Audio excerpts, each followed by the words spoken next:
7 p.m. and the State Board of Education Committee of the Whole will re-adjourn. Regular meeting will re-adjourn. Public participation. Ms. Evans, do we have people who would like to participate today? Yes, there are people who have registered to provide public comment today, and I will review the rules. Each speaker will be limited to 3 minutes to address the board, and I will keep track of time. We will be strictly following the time limit so that everyone has an opportunity to speak. Please finish your sentence and end your comment when the timer goes off. Thank you for your cooperation. It is the practice of the board not to respond to comments during the public participation portion of the meeting. We will maintain an atmosphere of respect for all people. Any person disrespecting anyone by name or otherwise will be asked to cease. Public participation will occur in person and virtually. We will begin with those persons that are physically in the room with us today and then move to those in the queue online. First in the room today is Stacy Sills. Very good. If you'll come to the table and right in front of the center mic there, you can have a seat, and whenever you're ready to begin, you may have your 3 minutes. Okay, thank you. All right, good afternoon, members of the board. My name is Stacy Sills, and I'm speaking on behalf of the Michigan School Health Coordinators Association, MISHCA, where I currently serve as president. Before stepping into this role, I taught health education for 13 years, and for the past 15 years, I have served as a regional school health coordinator for Ottawa and Allegan counties. MISHCA is a nonprofit network that advances whole school, whole community, whole child model through 22 regional school health coordinators across Michigan like myself. For nearly 40 years, MISHCA has served as a partner with districts and organizations to strengthen student well-being and academic success. I am here today to express MISHCA's full support for adopting the updated Michigan Health Education Standards. As you know, the current health standards were passed back in 2007. The world our students live in today is unrecognizable compared to then. In 2007, the iPhone had just launched. Facebook was replacing MySpace, and Snapchat, TikTok, and Instagram didn't even exist. Today's students are navigating a digital environment, new public health challenges, complex mental health needs, and shifting social dynamics. Our standards must reflect their reality, not the world of nearly 2 decades ago. The updated standards do exactly that. They are built around practical, real-world skills, decision-making, refusal skills, goal setting, advocacy, and social emotional competencies. They emphasize inclusion, trauma-informed practice, and alignment with the most recent national standards. Most importantly, they equip educators to teach in ways that are developmentally relevant, and responsive to the lived experiences of students today. This matters to me not only as an educator, but also through my services on our local Suicide Prevention Coalition and Human Trafficking Task Force, where I served as chair. In both roles, I've seen the devastating impact when young people lack the skills to recognize warning signs, set boundaries, or seek help. Suicide remains one of the most leading causes of death among youth, and trafficking continues to exploit the most vulnerable. The updated standards directly address these realities by embedding trauma-informed practices that equip students with tools for safety, resilience, and peer support. This is about more than knowledge. It's about giving students the skills to thrive academically, socially, and emotionally. When students are equipped with accurate knowledge and skills, families and communities benefit. This is why MISHCA urges you to adopt the updated health education standards. Our educators are ready. They continuously ask when they're going to be done. Our students need them, and our communities will be stronger because of them. Thank you. And thank you, Dr. Rice, for your service. Thank you. All right, next in the room is Connie Johnson.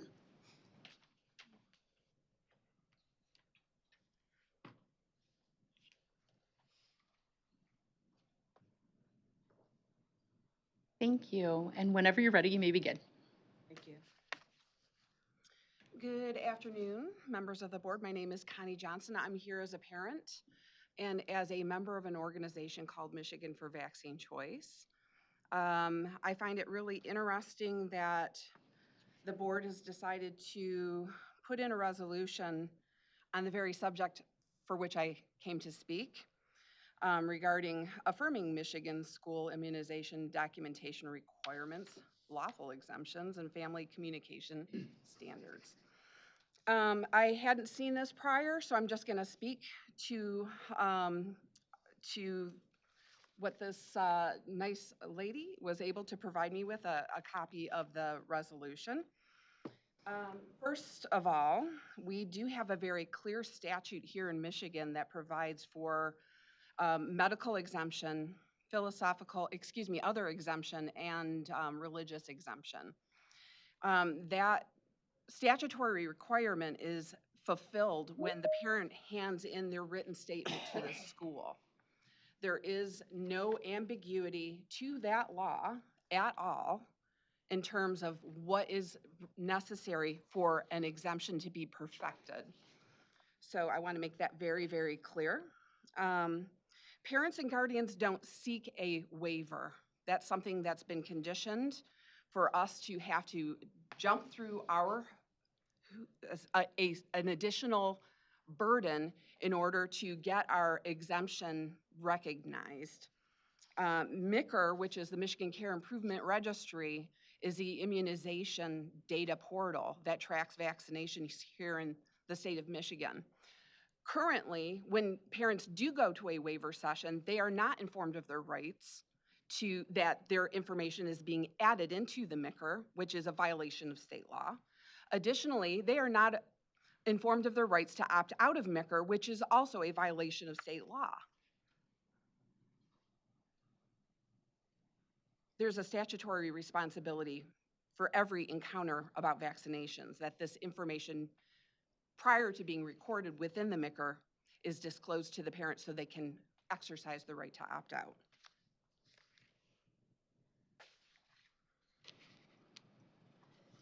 There is guidance that's been handed down from the Michigan Department of Health and Human Services that says that a physician-certified medical exemption or a certified non-medical waiver issued by a local health department with zero mention of the statutory rights of the parent to exercise their right for an exemption. The law states very clearly a waiver is not necessary to perfect the allowance of your right under the law for an exemption. Thank you so much for your comment today. Thank you. Next in the room is Catherine Boussard.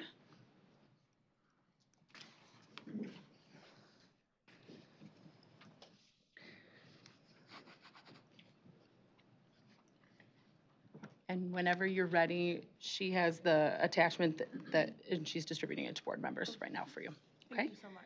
And whenever you're ready, you may begin. Hi, my name is Catherine Boussard, and I serve as the COO of Salton Lake Global. I'm also a member of my local school board, and I just want to thank you for the opportunity to speak here today.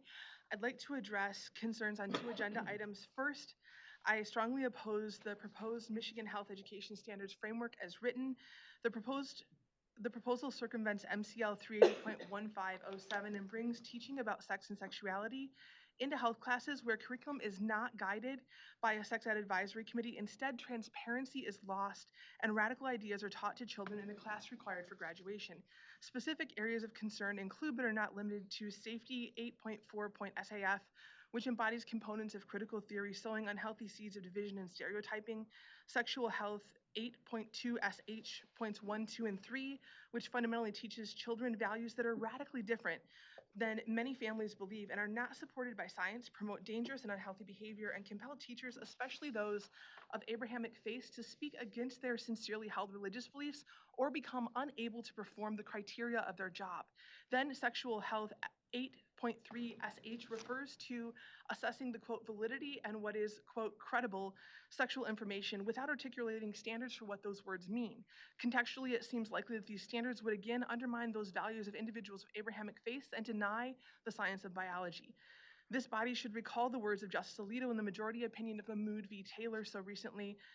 He said, it is at At its heart, the Free Exercise Clause of the First Amendment protects the ability of those who hold religious beliefs of all kinds to live out their faith in daily life through the performance of religious acts, and that a government burdens the religious exercise of parents when it requires them to submit to their children to instruction that possesses a very real threat of undermining the religious beliefs and practices that parents wish to instill, and that the board may not insulate itself from the First Amendment liability by weaving religiously offensive material throughout curriculum and thereby significantly increasing the difficulty and complexity of remedying parents' constitutional injuries. I urge that this framework be rejected and redrafted in a manner consistent with the First Amendment, MCL 380.10 and MCL 380.1507. Second, I wish to express my strong opposition to the proposed resolution affirming Michigan school immunization documentation requirements, lawful exemptions, and family communication standards. MCL 333.9215 is clear. A child is exempt if the parent or legal guardian provides a written statement to the administrator because of their religious convictions or other objections. The statute does not impose additional burdens on parents with religious objections, requiring them to submit to a government re-education program on the merits of vaccines when it opposes their sincerely held religious views. To do so, as this resolution does, could impose a special burden that could conflict with the First Amendment in an unconstitutional way. With Miller v. McDonald, a case coming before the U.S. Supreme Court, and other litigation pending, it seems Thank you for your irresponsible public this board comment today. to take action. Thank you. Thank you. Next in the room is Kristen Lee.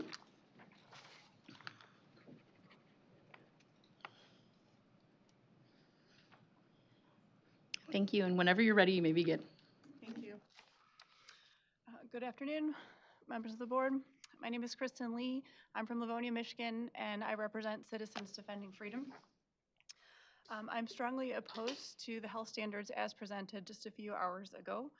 The proposed changes changed sexual education to sexual health, and also, therefore, also brought sex education into health class, thereby bypassing the parental voice on local sex ed advisory committees, which is currently protected by law MCL 380.1507, which I find highly problematic.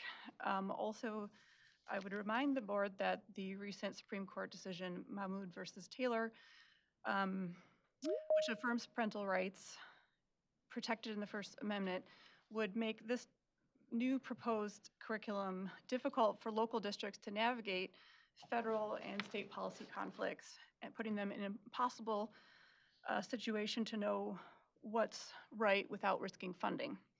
Additionally, as far as the proposed resolution on immunization, the State Board of Ed's interpretation of the rule is subject to question. There's a legitimate disagreement as to what the rule actually requires and whether the rule is lawful under state procedural and administrative law, and whether the rules requirements conflict ultimately with FERPA. Since the health department has never issued a declaratory ruling outlining its formal interpretation of the rule, its informal guidance carries no legal weight and is not binding. Only further legislation, clarifying regulations, or a court ruling can address this. Rather than this resolution, this board, the State Board of Ed, rather should and must acknowledge that the rule has been misused for over a decade to harass, intimidate, dissuade, and coerce parents who have attempted to exercise their statutory right to an exemption. So not only do I not want you to vote for this resolution, I would rather see one that acknowledges the way the health department has overstepped and walk in actual statutory freedom that parents have. At this point, the move has been to deny students enrollment in public school if they do not have the health department waiver, one which is currently very much overreaching. So this is very much a problem that students in Michigan are being denied enrollment in public schools when parents are actually fulfilling their rights under law. So I firmly urge you to not pass this resolution. Thank you. So much. Next in the room is Amanda Barat.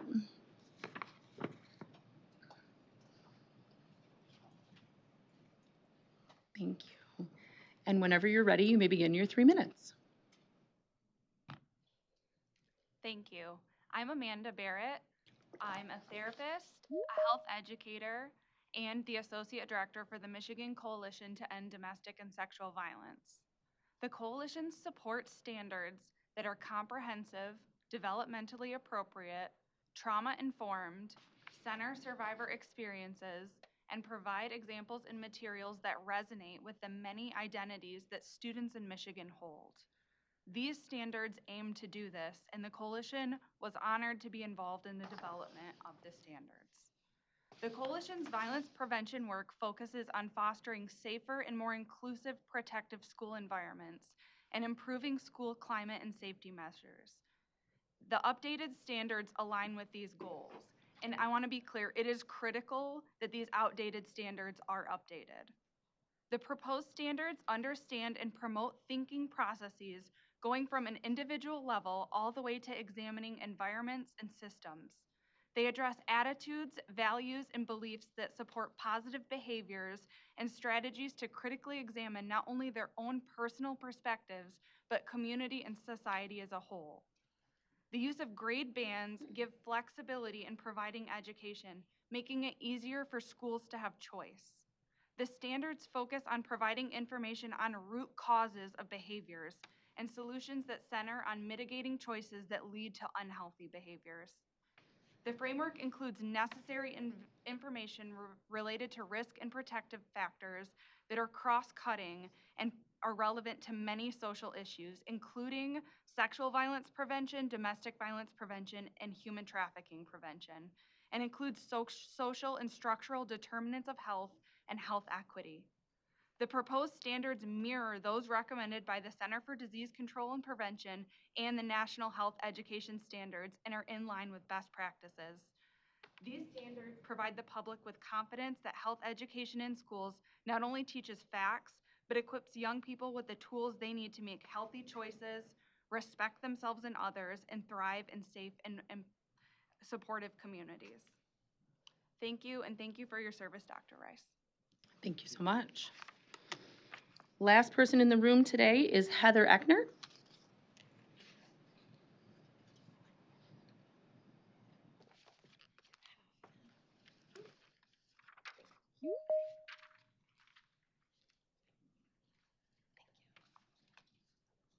And whenever you're ready, you may begin your 3 minutes.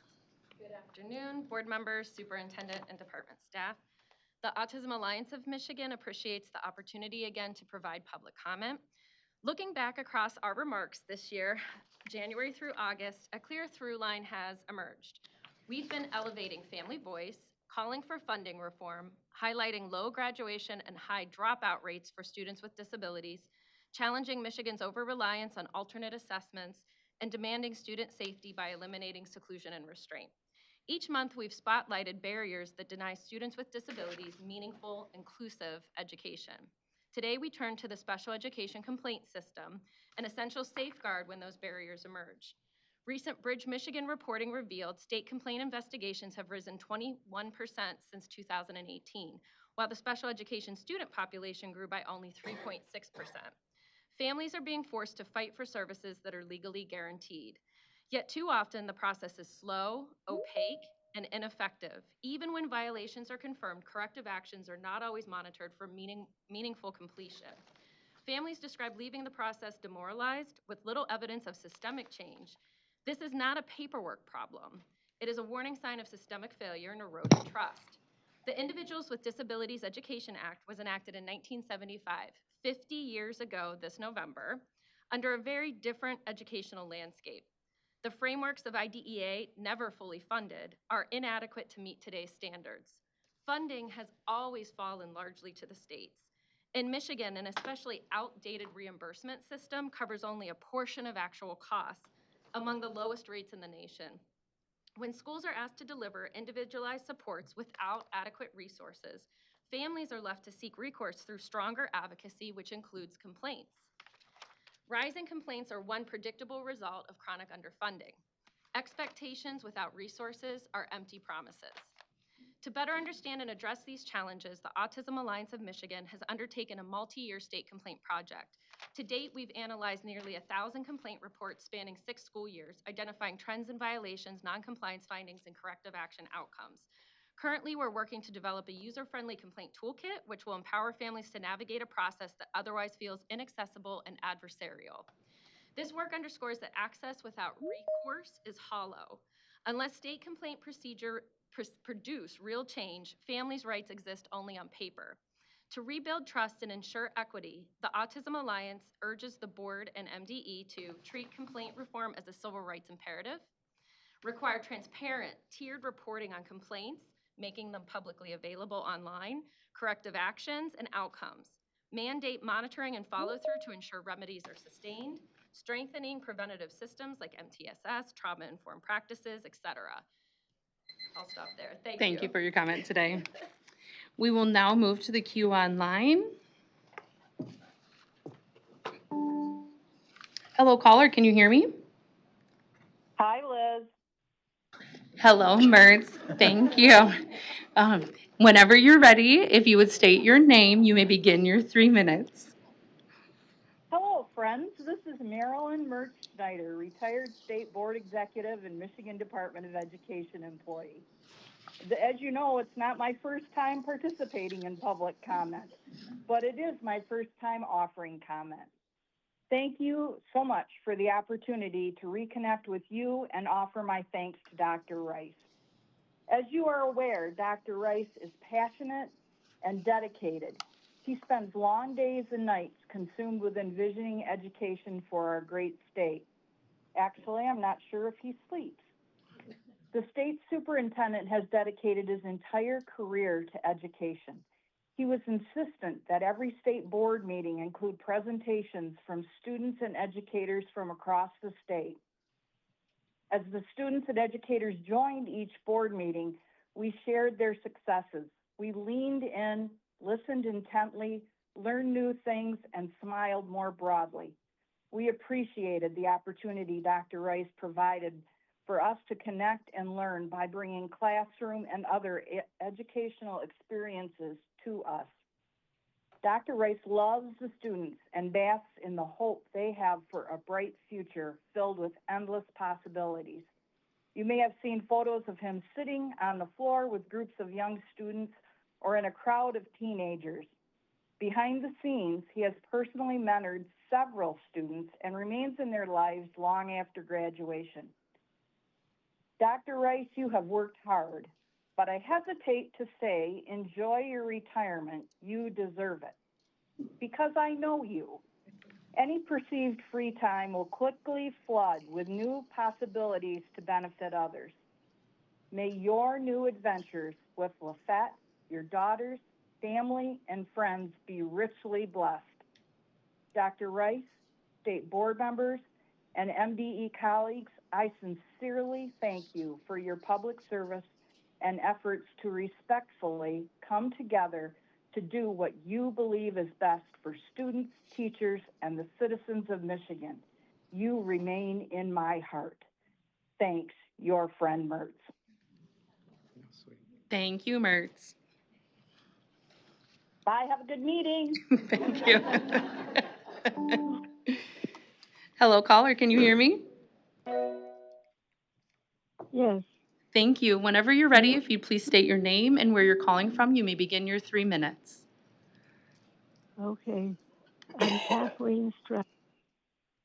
Can you hear me? We can, yes. I'm Kathleen Strauss.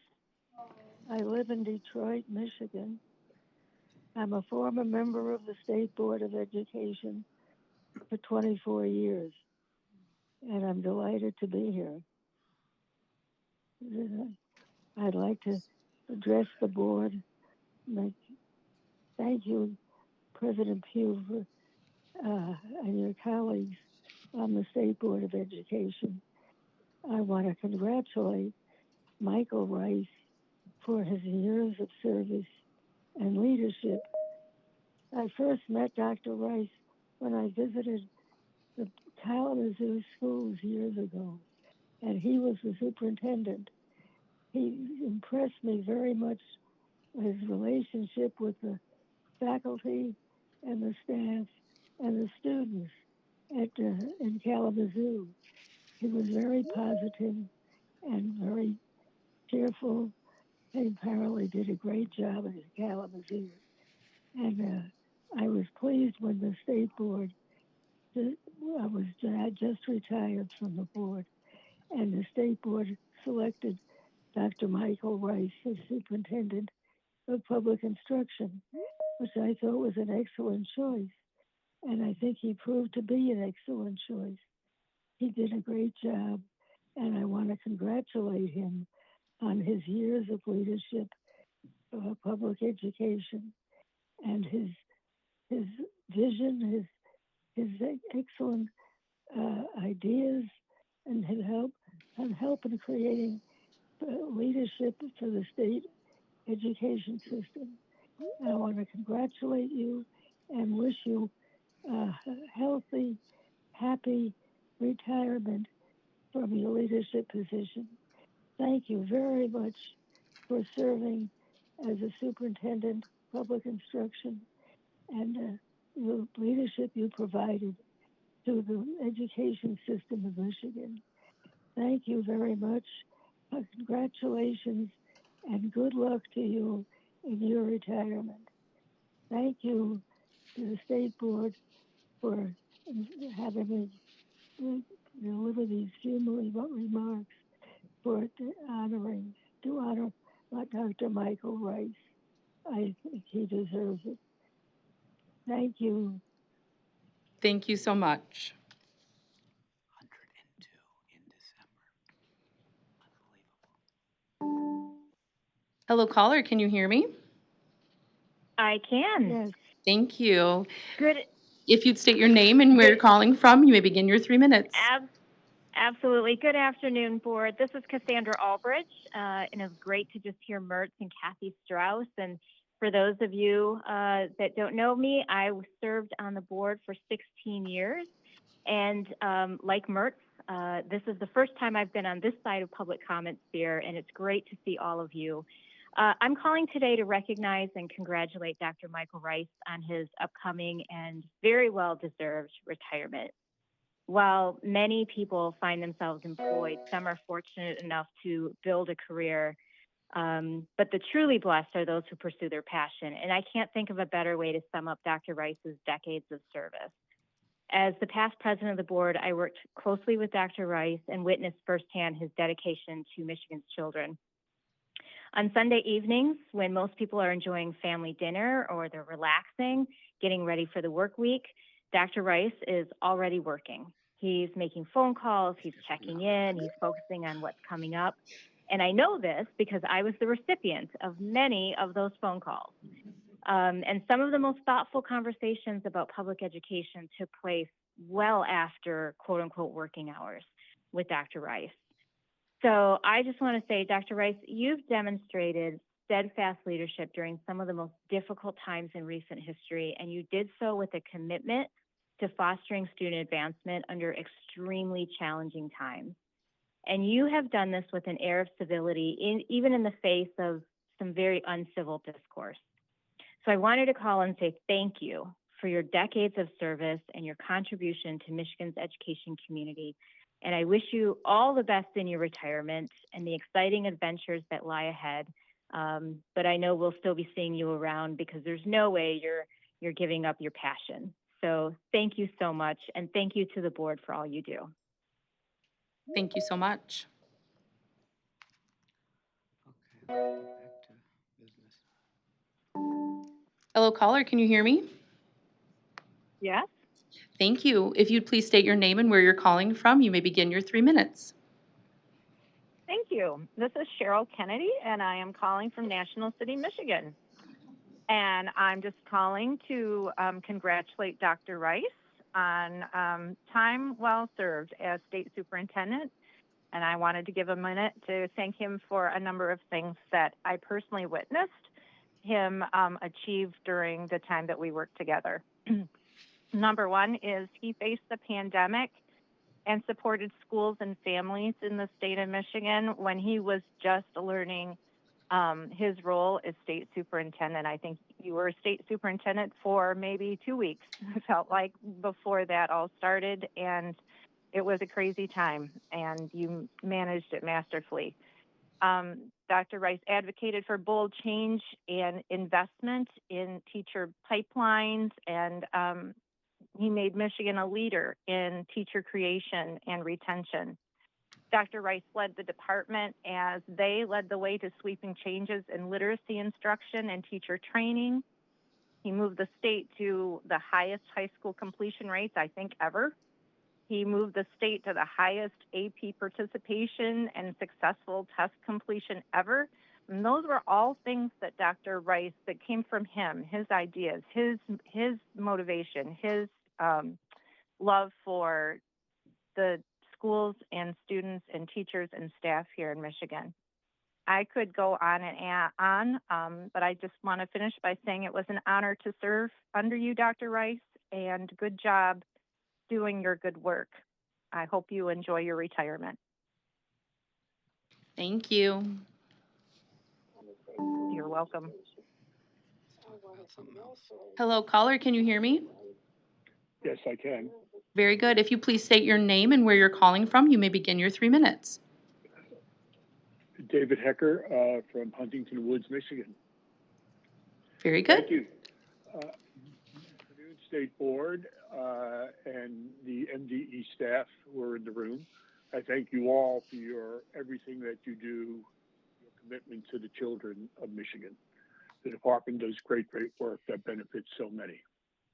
Michael, I understand that you will no longer be the state superintendent of education and that this is your last board meeting. For my union, AFT Michigan, and for Communities and Schools Michigan, on whose board we both serve, I want to thank you for your outstanding leadership of the department. You have one bottom line, Michael, and everyone knows it. Your bottom line are the kids, everything for our students. It is who you were at Kalamazoo, who you are as the state superintendent. And you have always understood that teachers and staff being treated fairly and justly with voice is what is best for our kids. You have always understood that a student's learning conditions are teachers and staff's working conditions. And your strong support for Communities and Schools Michigan, both in Kalamazoo and at the state level, is because you know life isn't fair. Too many kids come to school with obstacles that at times prevents them from reaching their academic potential, and it is the adult's job to remove those obstacles. And you've done that in Kalamazoo, and you've done that here at MDE. Michael, there are so many students, so many teachers, so many staff, past and present, who probably have no idea who you are, but who have benefited so much from your intelligence and commitment. Thank you, Michael. You have done so well for so many. Thank you. Thank you. Hello, caller, can you hear me? Yes, I can. Very good. If you please state your name and where you're calling from, you may begin your 3 minutes. Hey. This is Superintendent Kevin Jones from Flint Community Schools. Good afternoon, Madam President and members of the board and colleagues, and especially to Dr. Michael Rice. I called in today to give honor and gratitude to Dr. Michael Rice as he prepares to retire from his role as state superintendent. Over the past 4 years, Dr. Rice has been more than a leader from Lansing. He has been a true partner to Flint Community Schools and a mentor for me. And when I began my tenure as superintendent in 2021, Flint was in a fragile place. Our Board of Education was working through challenges in governance. Our district was navigating financial and staffing pressures, and our community needed stability and hope. Dr. Rice kept his word that Flint would not be left behind. He ensured that he would advocate for support at both the state and federal level, and he personally engaged with scholars in local school visits focusing on literacy and student government. Dr. Rice also engaged our Board of Education, meeting with members individually and collectively to build their knowledge, strengthen their capacity, and help us turn a corner. For me personally, as the superintendent, Dr. Rice has been a mentor. He has offered wise counsel in the areas of finance, staffing, work-life balance, and long-term visioning for our district. In moments when leadership felt heavy for me, Dr. Rice was right there. It brings me to tears, knowing just how much he cared enough about me and the work that I was doing in my own city to take the time to meet bi-weekly, to come up, to discuss, to have lunch.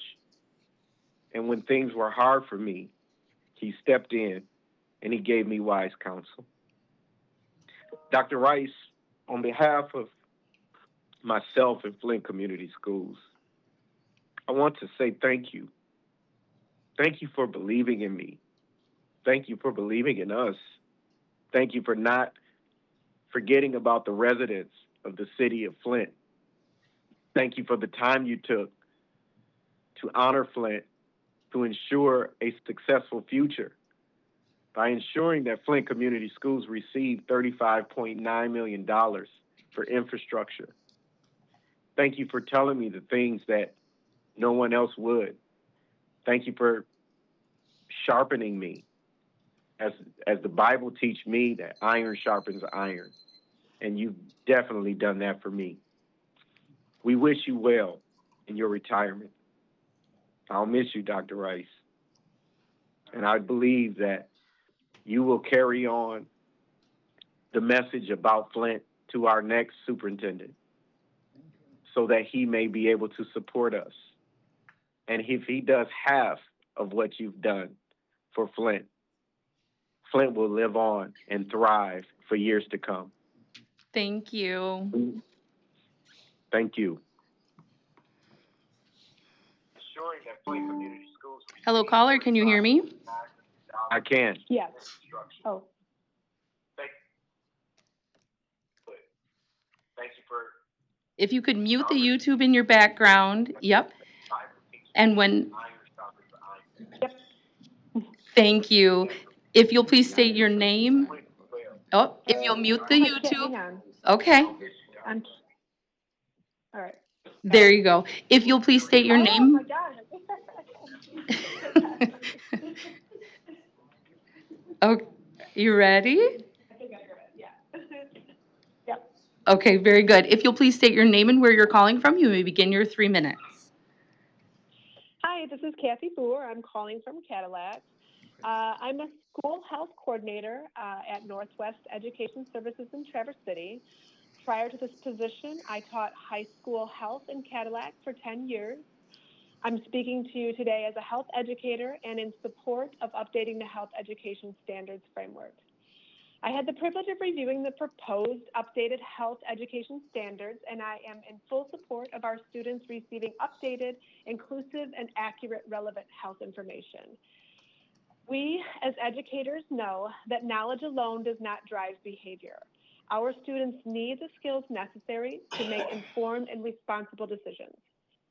The proposed health education standards framework addresses students' overall well-being, including strategies to enhance their social, emotional, mental, and physical health.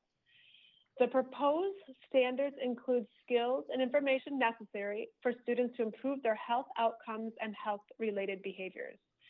The students deserve to learn processes and skills needed to maintain lifelong health through real-world and relevant application. The mental health of our students has changed greatly since the last update to the standards in 2007. How we talk about social, emotional, and mental health has also changed. We have a responsibility to provide updated, accurate, and relevant health information to our students. Our students are living in an ever-changing digital world. Within the updated standards, our students will develop skills for decision-making, problem-solving, and critical thinking needed to make healthy, informed decisions in real time and across their lifespan. The updated standards also address self-awareness, self-management, self-care, social awareness, and relationship skills. The framework provides inclusive, trauma-informed, and age-appropriate health information. Times have changed. Our kids have changed. We owe it to them to provide a safe and inclusive environment for them to learn and thrive and become their best selves and grow into responsible, healthy, and happy people. Thank you to all, and thank you, Dr. Rice, for your service. Thank you. Thank you. Hello, caller, can you hear me? Yes, I can. Very good. If you'd please state your... Hi. Go ahead if you're ready. Go for it. Yeah, my name is Lisa Burzbicki. I'm a parent who seeks the waiver system for both my children for many years now.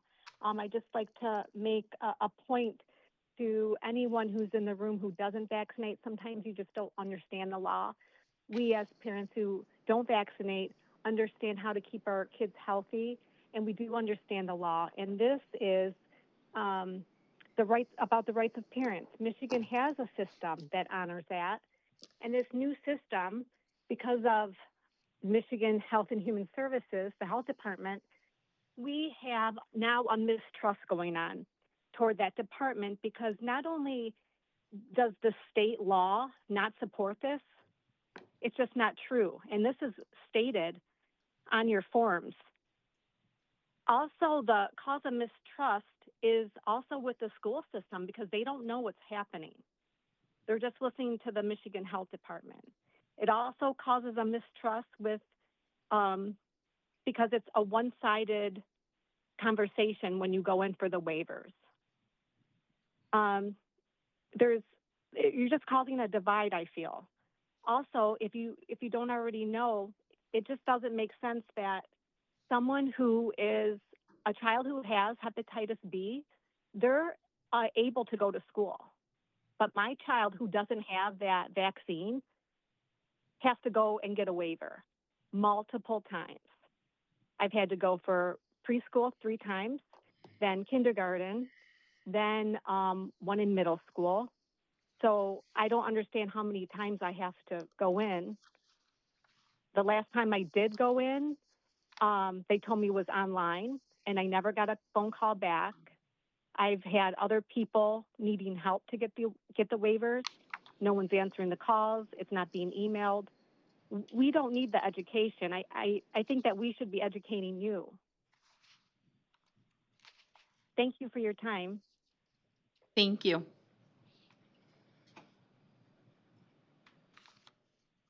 Hello, caller, can you hear me? Yes. Very good. Caller, are you there?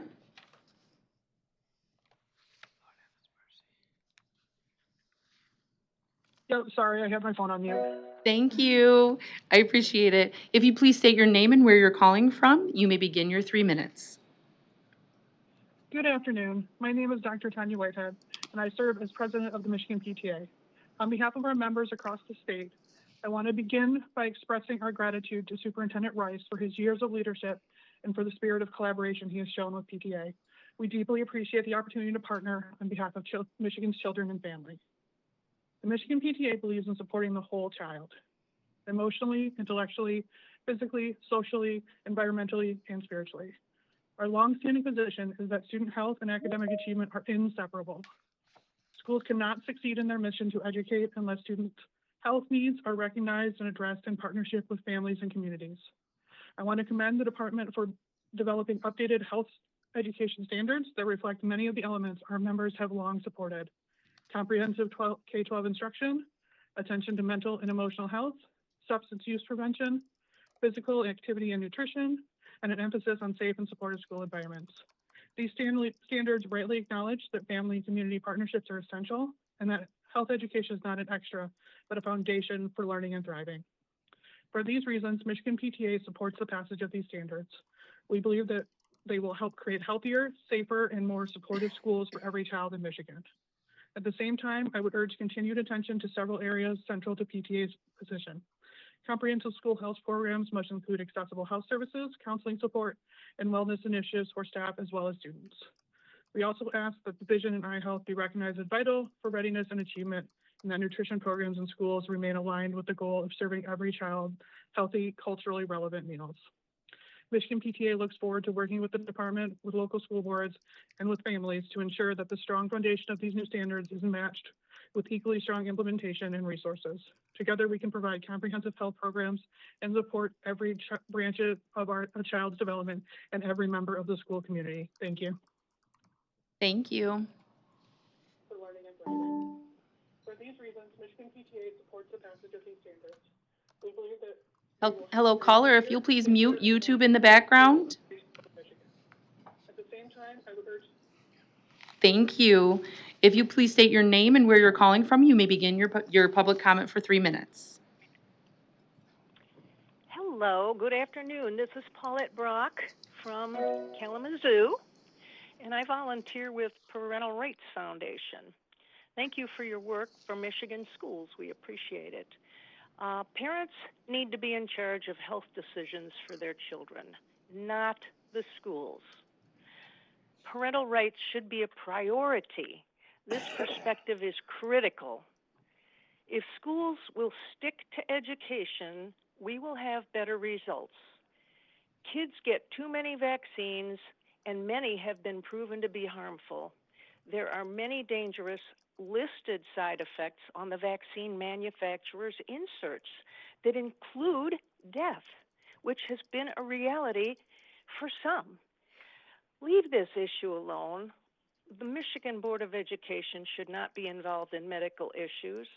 It is not the Board of Education's responsibility to raise children.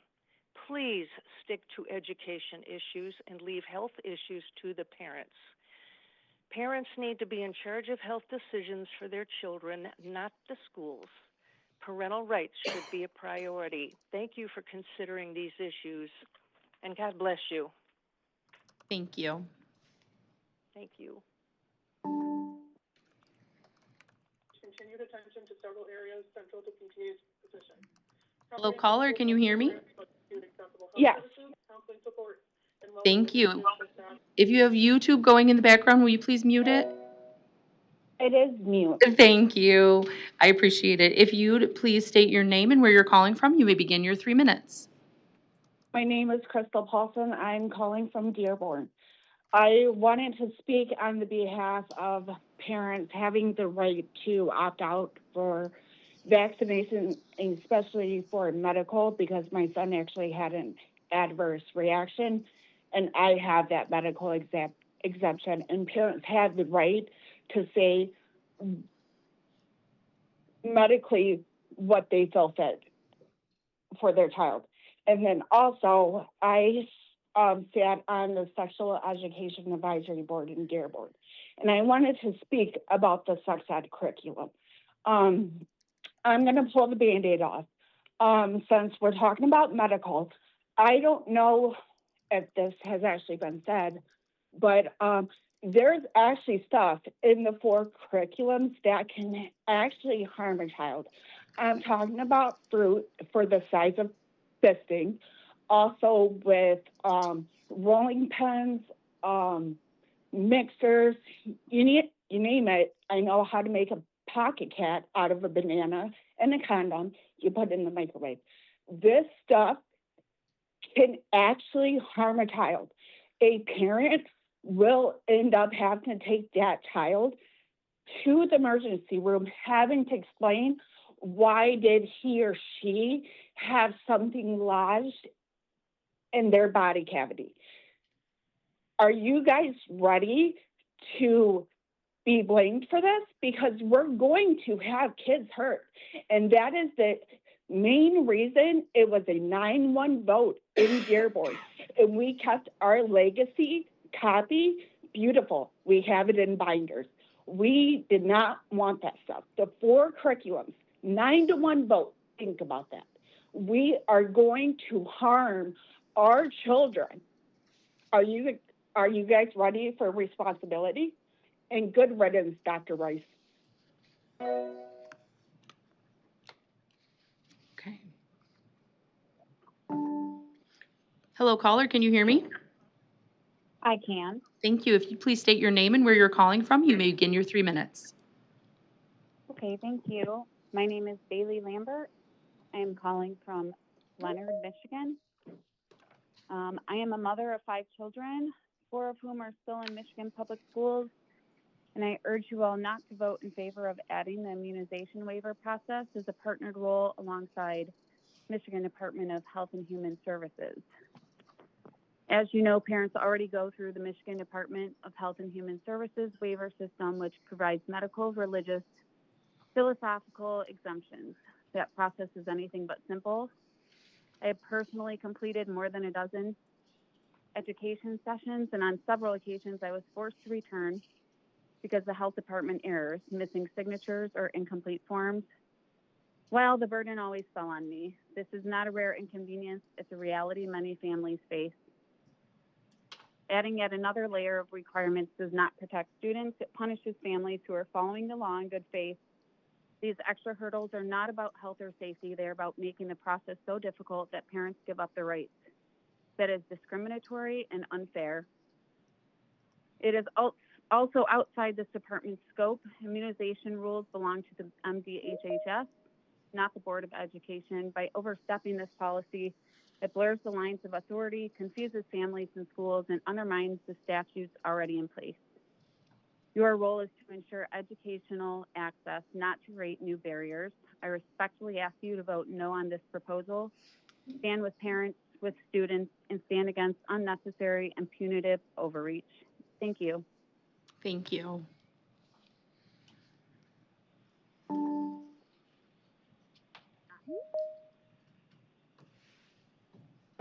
Hello, caller, can you hear me? Yes, I can. Thank you. If you please state your name and where you're calling from, you may begin your 3 minutes. Sheila from Macomb. I appreciate those that are actually listening to every person who speaks. I applaud you for that. Thank you so much. I don't understand why the Michigan Board of Education, which has no authority in the medical industry, is actually putting forth a resolution about medical decisions that are literally between a parent and the doctor. But if you are going to insert yourself, why aren't you asking the same questions as the Secretary Kennedy is asking? You know, getting to the bottom of why we are literally the sickest nation in the world. Why aren't you asking those questions? The parent and the doctor, in regards to the child, are the only authority to determine the decisions made for that particular child. Not the teachers, not the faculty, not the Board of Education. Why does the board continually want to exclude the parents in the conversation? That's odd to me, quite odd. You want to know why exemptions have gone down? They've gone down, right? You stated that in the beginning. Parents are actually educating themselves about the benefits and the risks of vaccines. COVID showed us that. COVID shots were mandated based on junk science. And those shots harmed young children, especially boys who now have myocarditis. The studies show that masks didn't work either. It shows that the shot didn't work, and it shows that most people who received it are actually sicker now than ever before. The government's push and mandates caused mistrust of the American people, and it actually woke them up to the truth. Lastly, do you actually understand how vaccines work? I recently heard a person on television say that people should be protecting themselves from the unvaccinated. What? When people say that, it means they are completely uneducated about how vaccines work. Listen to this. If you get a vaccine, that vaccine you took is protecting you from getting the thing that you took the vaccine for. So why is my child who didn't get the vaccine harming your child that did? Your child's protected, right? If the majority vote in favor of this resolution, then obviously you do not and will not and are not working in partnership with parents in the state of Michigan. Good riddance, Dr. Rice.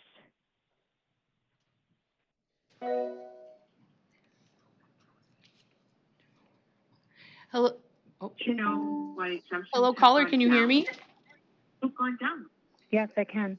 Thank you. If you will please state your name and where you're calling from, you begin your 3 minutes. Thank you. My name is Lisa Jo Gagliardi. Good afternoon to the board and to Dr. Rice. I'm calling you from Hessel, Michigan, up here in the UP, so thank you for the call-in option. I am a child and adolescent health consultant, and I'm here to talk about the health standards framework. I've spent nearly 18 years supporting the implementation of comprehensive health education in schools, including 14 years serving as the regional school health coordinator in the Eastern Upper Peninsula and Northeast Lower Michigan. And I'm also a member of the Michigan School Health Coordinators Association. I strongly support the health education standards framework. The last update to the standards was in 2007. That was a long time ago. For instance, my daughter was an infant in 2007. And just a few weeks ago, guess what? I dropped her off at college.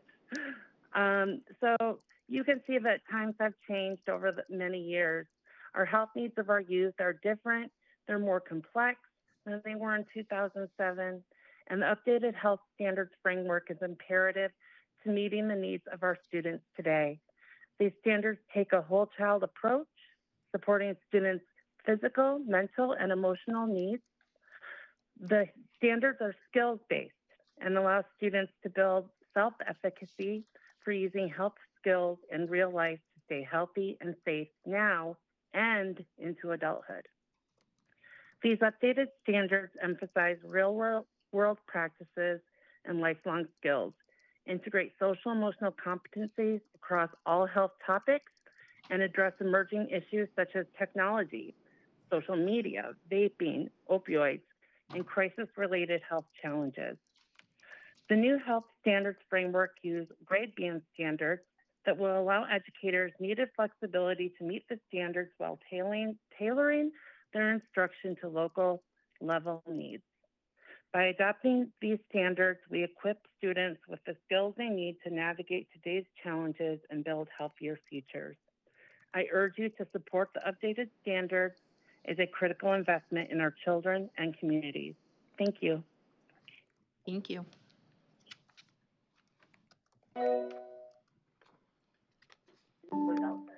Hello, caller. Can you hear me? I can. Hi. Thank you. If you please state your name and where you're calling from, you may begin your 3 minutes. Thank you. My name is Tasha Shergan. I'm from Clarkston, Michigan. I'm here to demand that MDHHS stop bullying Michigan parents, and let me explain. Parents that have chosen to not vaccinate have done their careful deliberation to come to that decision. It's not a whimsical choice made by flipping a coin. And however that decision is made is not the government's business. We do not need to be educated by the health department. Although educated is a questionable term, it's more like being bullied about our vaccine choice. And how many times will these parents need to go? If they have multiple children, it's likely they could go over a dozen times. Think about it. If someone has 4 kids, just 1 year of preschool, that could be upwards to 12 visits to get bullied for their choice. Do you think that it's helpful? Will that change our minds? And what's the cost of this unfunded mandate that we, the taxpayers, are paying? Not to mention that here we are, 10 years later, still with a rule that conflicts with the law. Kids have been expelled, kids have been kicked out of school, and we have the government that has been weaponizing the schools because they don't have some form from the health department. Again, bullying the families. Leave our vaccine status alone and focus on the quality of education for our children. This resolution should not be adopted. Let parents make the choice. Thank you. Thank you. Mike, are there any other persons who have pre-registered for public comment today? There is nobody else in the lobby. Thank you. This concludes public participation. Thank you very much to all those who participated in public comment. I'm sorry, please. I just wanted, for the record, there were 2 other educators that wanted to call in to publicly and personally acknowledge and thank you. One was couldn't get in, and the other has an emergency. So for the record, former superintendent, Dr. Shelley Holtz, and current superintendent of Southfield, Dr. Jennifer Martin Green. So, Thank you. Thank you so much. That's very kind. Board, I want to thank those who called in and those who provided public comment here in person. We're 2:06, and we're going to run through a series of meeting minute approvals. Could I please have a motion to approve the minutes of regular and committee of the whole meeting of August 12th, 2025? Ms. Lipton moves. Dr. Pritchett seconds. Is there any discussion associated therewith? Hearing none, if we could have a roll call vote, please. Ms. Evans. Bullock? Yes. Lipton? Yes. McMillan? Yes. Pritchett? Yes. Pugh? Yes. Robinson? Yes. Snyder? And Tilly? Yes. Did you say, ooh, I still had my time going. I'm sorry. Thank you. And Tilly, I'm sorry, can you confirm yes? yes. Thank you. Motion carries. Board, could I please have a motion to approve the confirmation of the closed session on August 12th, 2025? Ms. Tilly, thank you very much for moving that. Ms. Lipton, thank you for your second. Any discussion associated therewith? Hearing and seeing none, if we could have a roll call vote. Bullock? Yes. Lipton? Yes. McMillan? Yes. Pritchett? Yes. Pugh? Yes. Robinson? Yes. Snyder? Yes. And Tilly? Yes. Motion carries. Very good. May I please have a motion to approve the minutes of special meeting of August 18th, 2025? Dr. Pritchett moves. Do we have a second? Almost looking to Corey Rosser for my second. I'm going to have to bring him out of the ex officio role for the year. Ms. Lipton seconds. Is there any discussion? Hearing and seeing none, if we could have a roll call vote. Yes, the meeting is recorded. Yep. Any other discussion? Hearing and seeing none, if we could have a roll call vote, please. Bullock? Yes. Lipton? Yes. McMillan? Yes. Pritchett? Yes. Pugh? Yes. Robinson? Yes. Snyder? Yes. And Tilly? Yes. Motion carries. Board, may I please have a motion to approve the minutes of the special meeting of August 19th, 2025? Dr. Pritchett, I appreciate that you're certainly getting your workout in. Do I have a second? Ms. Lipton as well.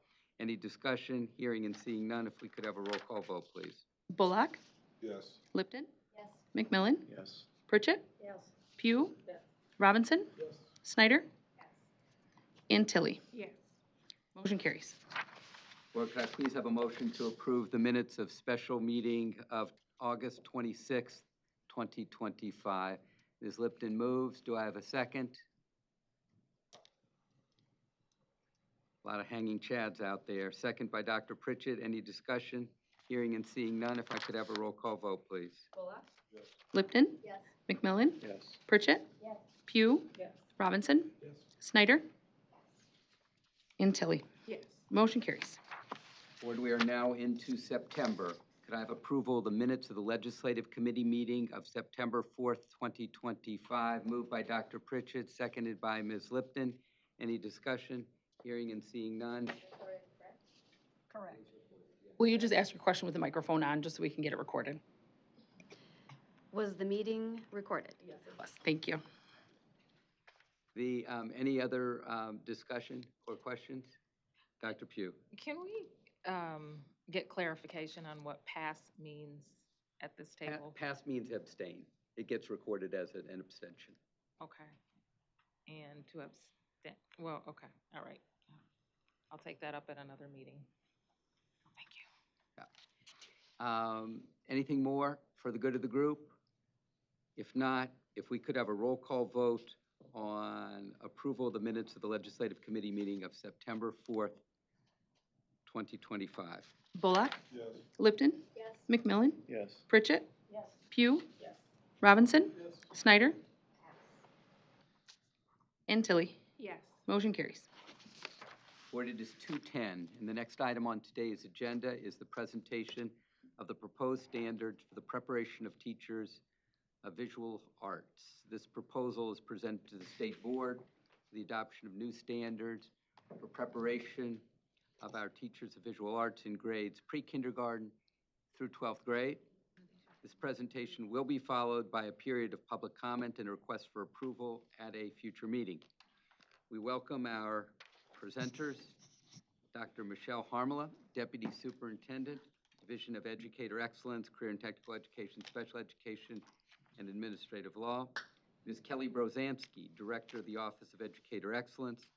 Dr. Sean Kotke, Assistant Director of the Office of Educator Excellence. Dr. Gina Garner, Higher Education Consultant in the Office of Educator Excellence. And Ms. Tricia, help me. Martinez, thank you so much. After-school string instructor, middle school visual art education, Jefferson Middle School. This is an informational presentation. No board action is required, but you may get tested, board, on a presenter's name. Presenters, welcome. Thank you. Thank you, Dr. Rice. Our team will get going. Wonderful. Before I get started, that clock pops.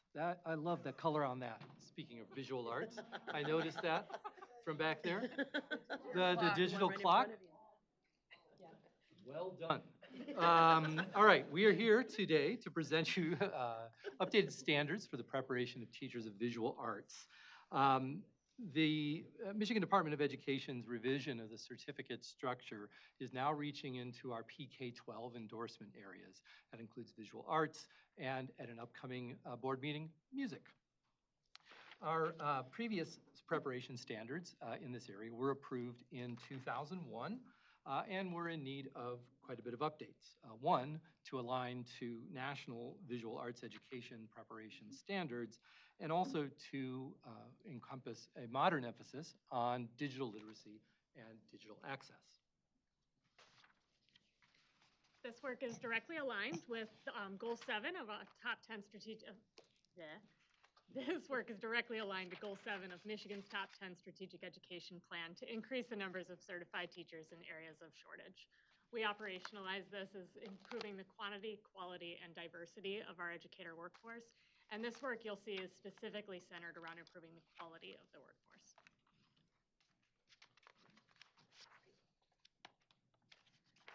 Art education and experiences with the arts have been found to positively impact student engagement and social emotional development. The SEL component is more important now than ever. Engagement with the arts is fundamental to the human experience and expression. Through visual arts education, students engage in creation and connection to the world around them. Students also often use arts to respond to and understand history and culture and generate creative solutions to problems they encounter. Art classes are many times a place where students can creatively problem solve in a tactile manner. These tactile skills are lifelong beneficial components to one's life. To engage in this critical work, we reached out to current art educators, school administrators, and visual arts educator preparation faculty from our preparation institutions to update these preparation standards. It was important to understand these challenges art educators are currently facing in schools and hear from our pre-K 12 teachers. We gathered information from a variety of teaching experiences and a variety of school districts.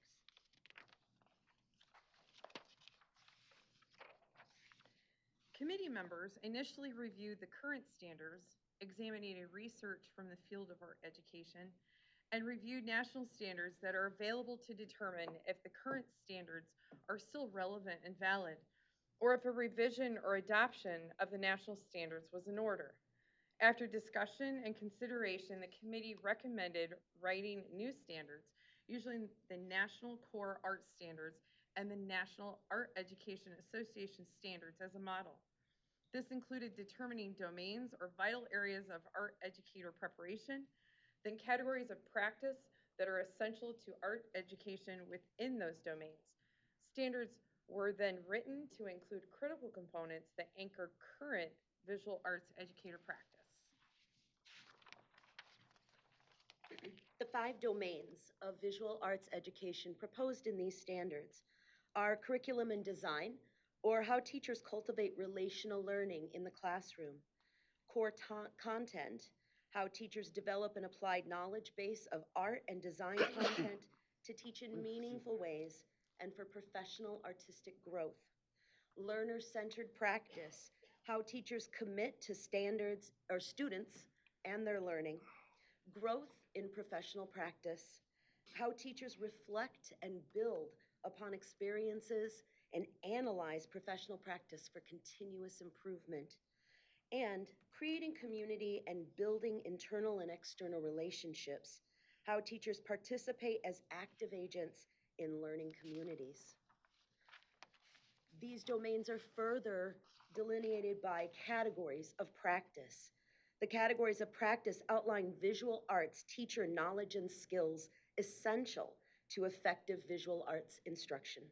These include teacher and pedagogical practices, practitioner mindsets for student access to learning across all students, application of visual arts skills into practical use, and technological changes and application, including interaction with visual media. Key shifts for these standards include focusing on curriculum and practice rather than higher education program design, promotion of accessibility of visual arts, and incorporating critical components of art design and practice extending from art making processes. And finally, engaging with that consumption and production of visual media. Additional key shifts for these programs will include the current clinical experiences requirements, mandating at least 600 hours of clinical experience in teaching visual arts, and the inclusion of PK-12 professional knowledge and skills standards that apply to all preparation programs, regardless of content area. These PKS standards focus on learner-centered supports, which includes working with English language learners and students with disabilities, as well as assessment literacy and data-driven instruction. PKS standards also include ethics and professional growth, and how to engage in strategic partnerships with families, communities, and other school partners. I have 2 pages.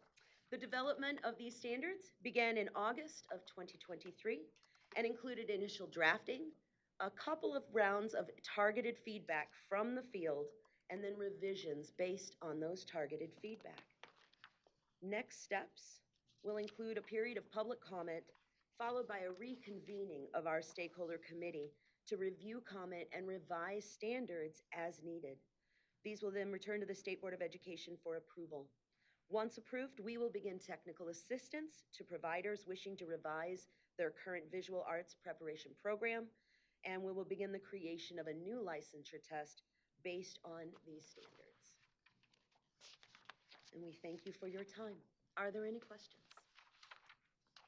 Thank you very much for the presentation. Board members, questions or comments? Just so I'm clear, so these would be used at the teacher colleges, right? Correct. Okay. And if somebody does not go through that teacher college and learn all these things, they would not be allowed to be hired as an art teacher in public school, is that right?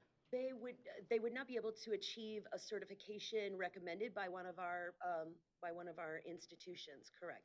Someone can come from out of state and achieve a certification, but those programs are who recommend teachers for that visual arts endorsement. Thank you. Any other questions? Any other reflections? Please, Dr. Robinson. For my own clarification, how many art teacher preparation programs are in the state right now? Because we heard from our friends in the library world that there's one certification program in the state. And if we're talking about teacher shortages, sorry, there she is again.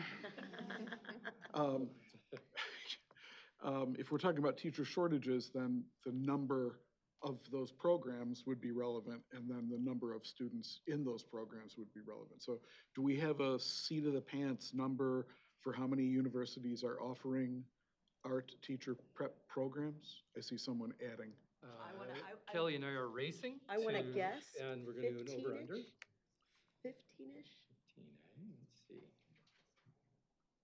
It's going to be way at the bottom because it's visual arts education.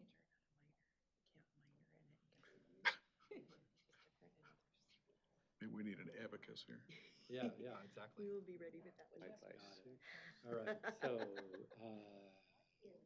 we have Adrian College, Andrews University, Calvin University, College for Creative Studies, Eastern Michigan University, Grand Valley State University, Hope College, Madonna University, Michigan State University, Northern Michigan University, Saginaw Valley State University, Siena Heights, which is ceasing operations, University of Michigan Flint, Wayne State University, and Western Michigan University. Thank you. Good counting. Thank you. Thank you, Dr. Robinson. Any other questions or comments from board members, please? I did have one. Do you want to go first? Do you have anyone from either the Michigan Association of for Art Education or members of higher ed, art ed faculty that are working with you on this initiative? Yes. That would be from Oakland University and Center for Creative Studies. They've been in the committee along with myself discussing with Gina on how to streamline this proposal. Yeah, and the Michigan Art Education Association? Yes, a couple of our individuals were also members of that and connected to that association, so have been able to stay in communication with them. Thank you, Dr. Robinson. Any other reflections? Ms. Lipton. Thank you for bringing this before the board.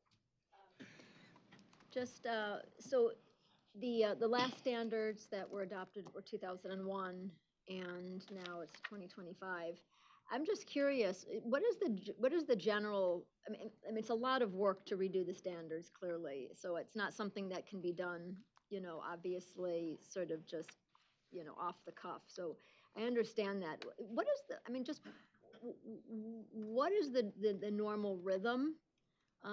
Is it based on sort of what you're seeing in other states or what's coming from the federal government, or is there like an internal calendar that the department uses, or is it just based on capacity? I'm just curious. It's really all of those factors. At one point, our office had a vision of every 7 years, going back and revisiting standards. We've never been able to achieve that because we get to one and we can move to another and we move to another.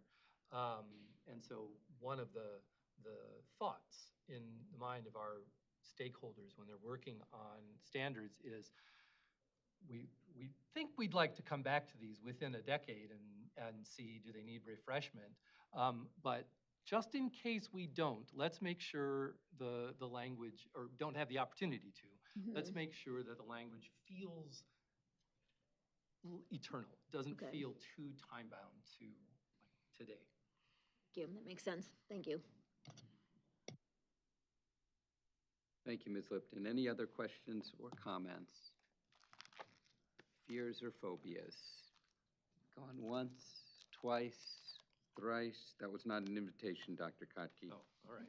I keep my phobias to myself. Presenters, we appreciate you. Thank you. Board, the next item on today's agenda at 2:25 p.m. is the presentation and approval of Camp Tasmahita's spending plan for 2025-2026. Spending plan is being submitted to the State Board of Education for its approval. Following the presentation, board members will be asked to vote on and accept the spending plan. We re-welcome our Deputy Superintendent, Dr. Michelle Harmala, Deputy Superintendent of the Division of Educator Excellence, Career and Technical Education, Special Education, and Administrative Law, who, like Dr. Chapman, is being invited back by popular demand. Ms. Roxanne Balfour, Manager in the Office of Special Education Resource for Blind/Low Vision and Resource for Deaf/Hard of Hearing. Ms. Jill Teagarden, Director of Camp Tasmahita, and Ms. Pam McGinnister, Business Manager of the Office of Special Education Resource for Blind/Low Vision and Resource for Deaf/Hard of Hearing. Following the presentation, board members will be asked, again, to approve the spending plan. Presenters, welcome. Thank you, Dr. Rice, and we're going to get started with our presentation first, and we'll do the spending plan last. Thank you, Dr. Harmala. Thank you, Dr. Rice. And Nikki, thank you for representing the board as our trustee that we had already met on for this information. So we're excited. We're sorry that Dr. Rice, this will be your last one. And Dr. Harmala, this will be your last Camp T one as well. So we want to appreciate all the support you've given us and say thank you for that. We've got a video that we're going to show, but first I'm going to have Jill Teagarden go over a few of the highlights that she wants to talk about coming up. All right, thank you. Hi, everyone. My name is Jill Teagarden, and I'm the camp director at Camp Tusmahida. And I just want to highlight some of the awesome things that are happening at camp or have happened at camp over the last year.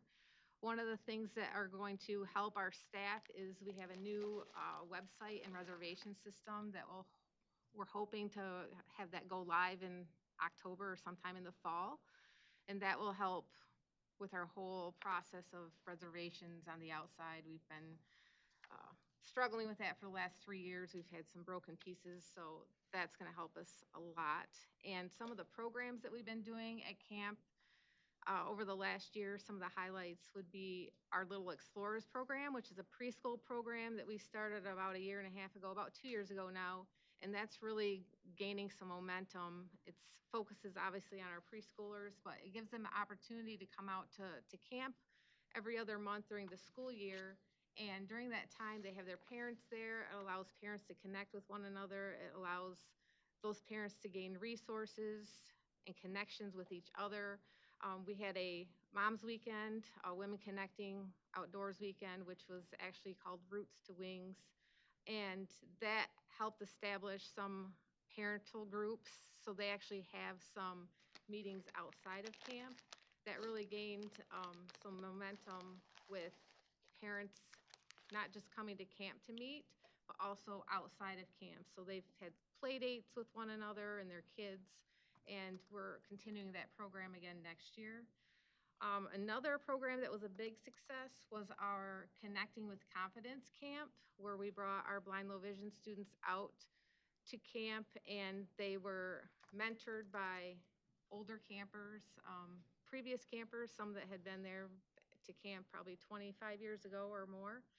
And it gave them the opportunity to learn etiquette. We had a fancy dinner. They learned table etiquette. They learned how to approach an adult, how to do handshakes, how to have conversations with one another. It was just a great opportunity.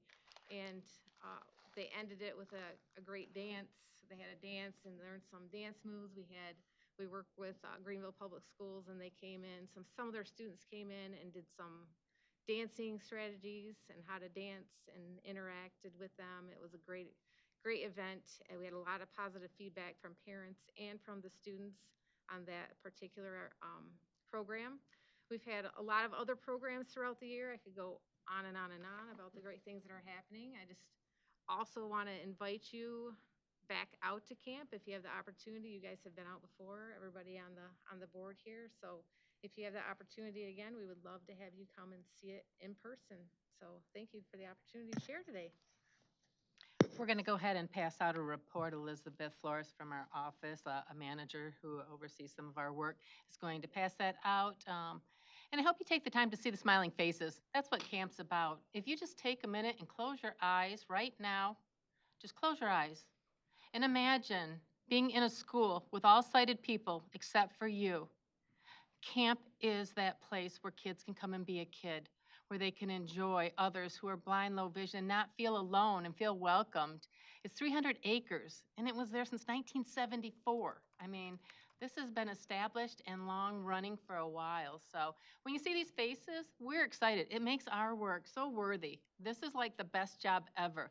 I would love to have an established office just to go there and hang out at camp. But Jill makes it look easy. I go and I see her, and she's running around, and I got the maintenance people, and they're all over the place. And it's just to make sure that we're doing the right thing for kids. So I'm going to show a short video before we go ahead and Campers hike the trails, reach for ropes on the challenge course, paddle in the lake, forest. Camp T since 1974. Oh, hang on. I guess I thought I could do this, but I'm not that talented. This is evenly off the ground. Here we go. Do I have the mouse? You know what? Go ahead. Everybody clap your hands. Go all the way from the beginning. Alrighty, that's all right. You gotta go all the way to the corner over here. Yeah, I accidentally hit the end. Yeah. No hitting the end. Thank God for your support. We aim to please. Campers hike the trails, reach for ropes on the challenge course, paddle in the lake, and jump in the water. Explore your world at Camp Tasmahita, Camp T, since 1974. Heading into the entrance at camp, you'll pass underneath a wooden arch with a sign for Camp Tasmahita. Campers learn goalball techniques from volunteers and roll the ball down the court while wearing eye shades. Goalball Paralympian Tyler Mirren is on staff to teach campers new skills. Campers roll the ball and slide from one side to the other to block it from going into the net. A toddler runs around the Nature Center's reading corner during a Little Explorers event. Volunteers wave and clap while doing a movement activity with families. Children and parents work on activities with Director Jill Teagarden. Jill and MDE Deputy Superintendent Michelle Harmelo with a bearskin rug she donated. Children look at books and gather in the reading corner. Volunteers talk to campers who are learning about horses at a farm event. Campers ride horses around a pavilion and in a line across a large field. Campers sit on their horses while being led around outside. A young camper rides a horse that is being led by a volunteer around the pavilion. Campers, volunteers, and staff smile for a group photo in the pavilion. Campers learn dance steps alongside staff and volunteers during a Connecting with Confidence event. They practice etiquette during a formal dinner and step out on the dance floor to do the cha-cha slide. Left foot, let's start. Left foot, let's start. Freeze! Everybody clap your hands.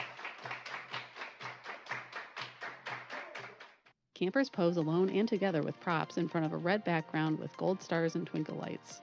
At the waterfront, campers splash in the lake, play with pool noodles and floating rafts, and splash each other from their kayaks and paddle boats. A camper jumps into the lake.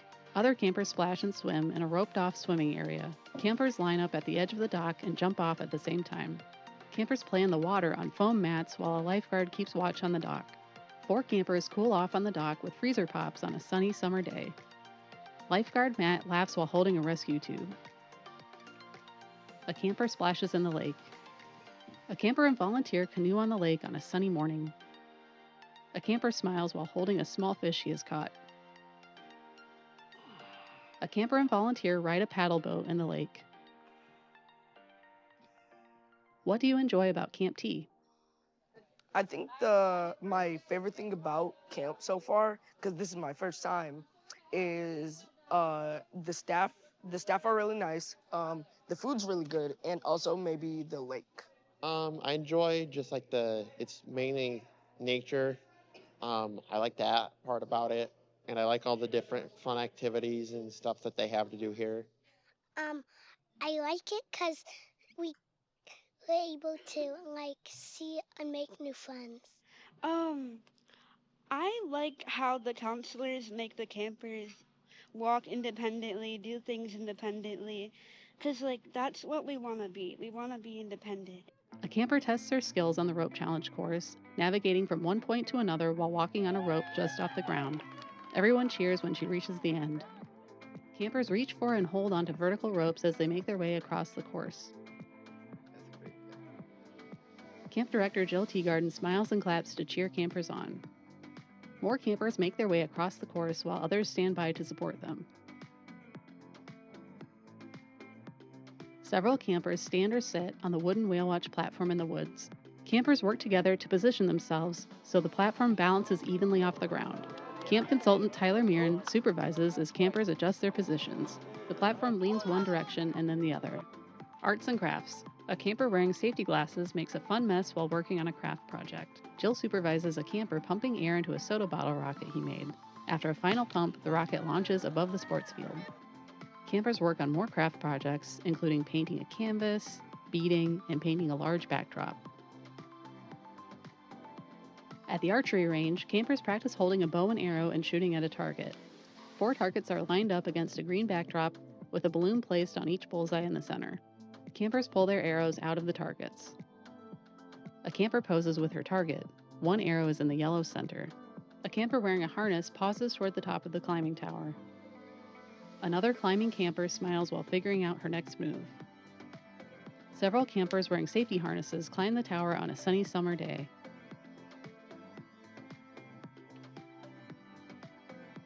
One rappels down the side of the tower.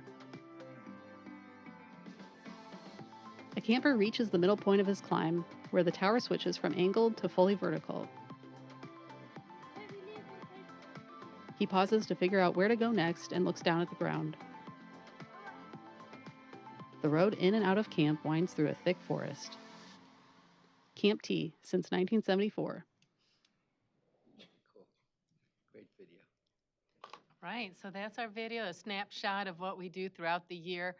What we didn't capture on this video was a lot of our DHH, thank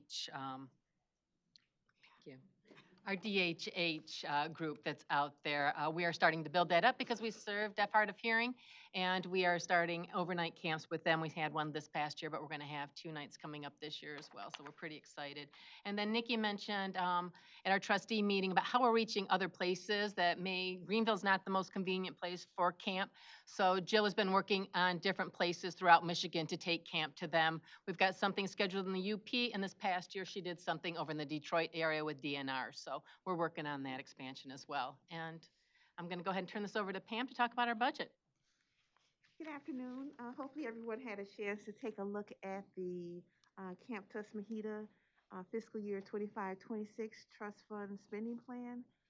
So our total funding for this coming fiscal year is unchanged from the current fiscal year at $1,400,000. Just some briefly kind of go through the spending plan, some of the more material items here. In our salary and benefits, we saw a change this year from last year where we included our camp directors, the salary and benefits for that position.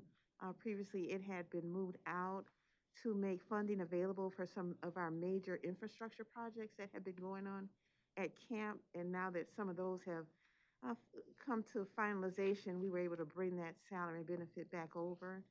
In our operating portion of our budget, our major expenditure there, a couple items is our contracted services as well as our maintenance and supplies and replacement parts.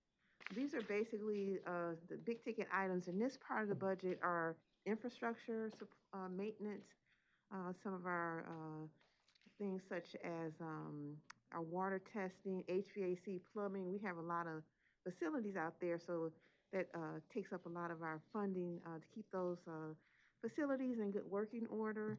In our equipment budget for our capitalized and non-capitalized purchases, those are such things as chainsaws. We have a lot of trees that over the course of the year need to be cut and things like that. We were able to purchase a large John Deere tractor because our pickups don't do too well off-road. So things like off-road vehicles. In our renovations and repair, those are some of our large items. This coming fiscal year, we're looking at making some improvements to our sound dampening equipment in our buildings, possibly installing a security camera system around some of our facilities, making some energy upgrades, and possibly we're investigating now replacing or doing some major repairs to our floating dock and other major facility improvements. And then in our travel budget, that's our mainly the use of state vehicles. And we have a vehicle that we're leasing out at camp, and that cost goes into that budget item there. So for a grand total of $1,400,000, it's just a brief overview of our budget. Does anyone have any questions on the budget for this coming fiscal year? Mr. McMillan. Yeah, did you say that the expenses were the same as last year? The total budget bottom line is $1,400,000 for the trust fund. Same as this year, yes. Because I was looking at last year's, it said $600,000 for 24-25 spending plan that we approved. Maybe I'm missing something. Our appropriation was increased to the $1,400,000, and we had stated that we weren't sure we were able to use all of the millions, so we budgeted for what we thought our true expenditures were going to be, but we don't want to decrease our appropriation, given that we could have some major project come up, so we at least have the ability to spend $1 million. For 24, 25, what was presented to us and we approved was 600,000, but you had $1 million you could have done? Appropriation, Appropriation from the legislature? yes, Oh. to increase the trust. And then this year is the first year in quite a few years where the camp director is in this budget. Mhm. Why is that? We had taken it out because of our big projects we had, such as we had a gymnasium done, which is in our nature center, and we decided that our office could incur those costs to make sure we had enough funding to finish those projects. What we found out, though, is because the bill has one FTE for camp specifically, we did not want to lose that FTE, and we put it back into our budget, knowing we have no major construction projects going on. Earlier years before my time, we actually had it as a 0.5 FTE. We had taken some of that FTE out, but because we were asked about, well, you have an FTE you're not using, you really should be putting that back into your Camp T budget. So in prior years, when that number was 0, you still had a director. Where did how was that funded? So we have a special education grant, and we have other activities we can use those funds for, so it was funded temporarily through that. Now it's back in the Camp T trust budget. Is that grant not available now? We have that grant, but we use those funds for other things. So they're using the funds they have through the trust to pay for those. We also added at the bottom, and this came from your question last year, Mr. McMillan, was the other staffing, which is not funded through the trust, but is funded through our special education other activities grant. Okay, and then since I don't see the salary price in prior years because it was 0, how much has it gone up? It's 175 this year. What was it last year and the year before that? I don't know it off the top of my head, but we could certainly get it Is for it you. close to 170? It'd be very close to that because it's been our same director for many years. Yeah, and it's been a state of Michigan employee. Yeah. But the cost has been relatively close, 4 or 5% increase or something? We'd have 3 probably. Yeah, I think it was a 3% increase and then a 5% increase. So I can give you the numbers. I just can't give them to you off the top of my head. Thank you. You're welcome. Thank you, Mr. McMillan. Other board members? Ms. Snyder, do you care to share? No? Okay. I would just say that they have a 2-year budget, which is pretty unique. And when we were talking about the spending plan, there's very good foresight into projects even into the future. So definitely supportive. And Camp T does great things with children, and even with some big kids. Isn't that right, Senator? And don't be surprised if some retirees show up at Camp T one day. Don't kick us out because we look a little scruffy. You're always looking for volunteers, please. I appreciate that. Play. Every retiree doesn't bring a bear skin, however, to be clear. We appreciate your work. Ms. Tilley, bring us home. Thank you so much for the presentation. We definitely love Camp T and what it does for the kids. And we appreciate your service as well. I do have some concerns with the budget, more so overall because of the state of things when it comes to funding in Michigan. And kind of wanted to hear from you, Dr. Rice, when it comes to the budget. I know that they stated basically that outside of operational costs, they may want to do some projects. Where are we with that? Is there room for that? Well, it would depend upon the project. We'd have to discuss that. Right now, we're struggling to get a budget. Exactly. Exactly. So, Camp T has expanded its footprint in the last 5 or 6 years. You may recall playing goal ball at Camp T, in the gym, if I recall correctly. Some of us were better than others. You may recall the hole that is now the Nature Center. And we had hoped to get back there. So they've added quite a bit in the last 5 years. If they wanted to do a small project, we would figure that out. If they wanted to do a large capital project, that would have to get separate funding. Yeah. Can we, I don't see a copy of the budget in front of me. Can I get a copy? Thank you. Thank you. Welcome. Does anybody else need one? Okay. Thank you, Ms. Tilley. Any other questions for the good of the group? Once, twice, thrice. Hearing and seeing none. Ms. Evans, if we could have a roll call vote. For a motion? I was gonna. You know what? We should have a motion. I appreciate that. Mr. McMillan moves. No, I don't. Mr. McMillan does not move. Okay, all right. If I could have a motion to approve the Camp T spending plan. So moved by Ms. Snyder and seconded by Dr. Pugh. Any questions or comments associated therewith? Hearing and seeing none. If we could have a roll call vote, please. Bullock, Yes. Lipton, Yes. McMillan, Pass. Pritchett, Yes. Pugh, Yes. Robinson, Yes. Snyder, Yes. and Tilly. Yes. Motion carries. We appreciate you. Thank you very much for your presentation. everyone. Thank you.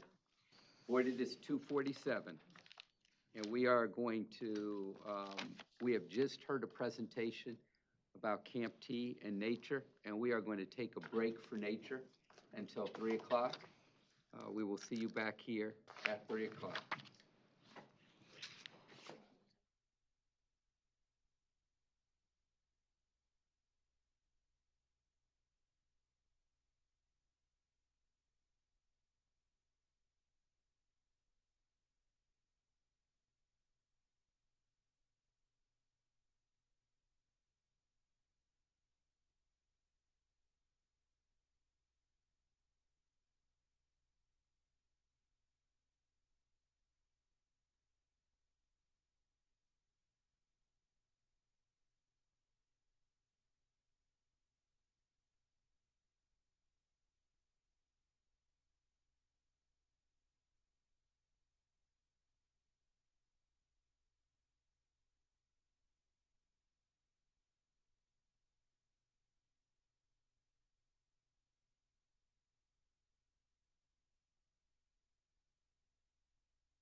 Board members of the community, it's 3:04. We're re-adjourned. We're at the update on the superintendent search process and report of the State Board President. Dr. Pugh, to you.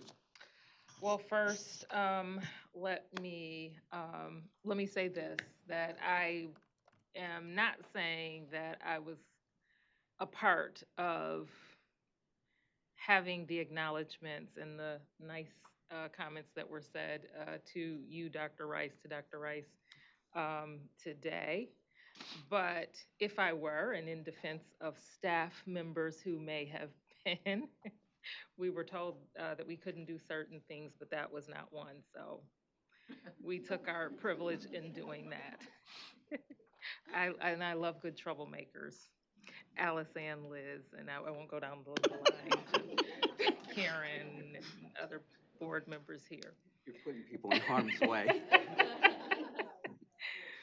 But as we know, today marks the last day of Dr. Rice's tenure here at the board table. We know that we will definitely see him again, but I want to take this opportunity to commend him, to commend you for your years of dedicated services to Michigan's children, educators, and families. Under your leadership, we've said this repeatedly, and we will continue to carry this and ensure your legacy states this and remains that we've seen important progress from record high graduation rates, expanded career and technical education to renewed focus on literacy, equity, and student well-being overall. And I just want to take this privilege to thank you for your steadfast commitment to strengthening our public schools and for always, always keeping students at the center of your work. Even sitting here listening to you, I don't know if others were hearing it, but he was like, let's get back to the business. Let's get back to the business. So he wanted to speed up those comments, but you had to sit there and you had to listen. We were in control for a little bit here.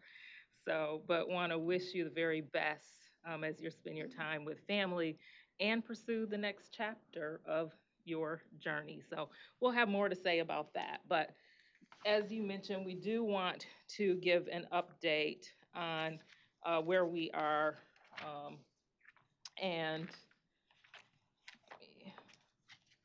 I've gotten unorganized here. But we are still yet in the process of negotiating the contract for Dr. Maleko. And so that is yet underway. And so we will continue to keep the board apprised of that. I would like to make a motion to allow Dr. Pugh to finalize the contract with Dr. Glenn Maleko and his attorney on behalf of the State Board of Education. So we've got a motion before the board from Dr. Pritchett. We have a second from Ms. Tilley. Is there any discussion about the motion?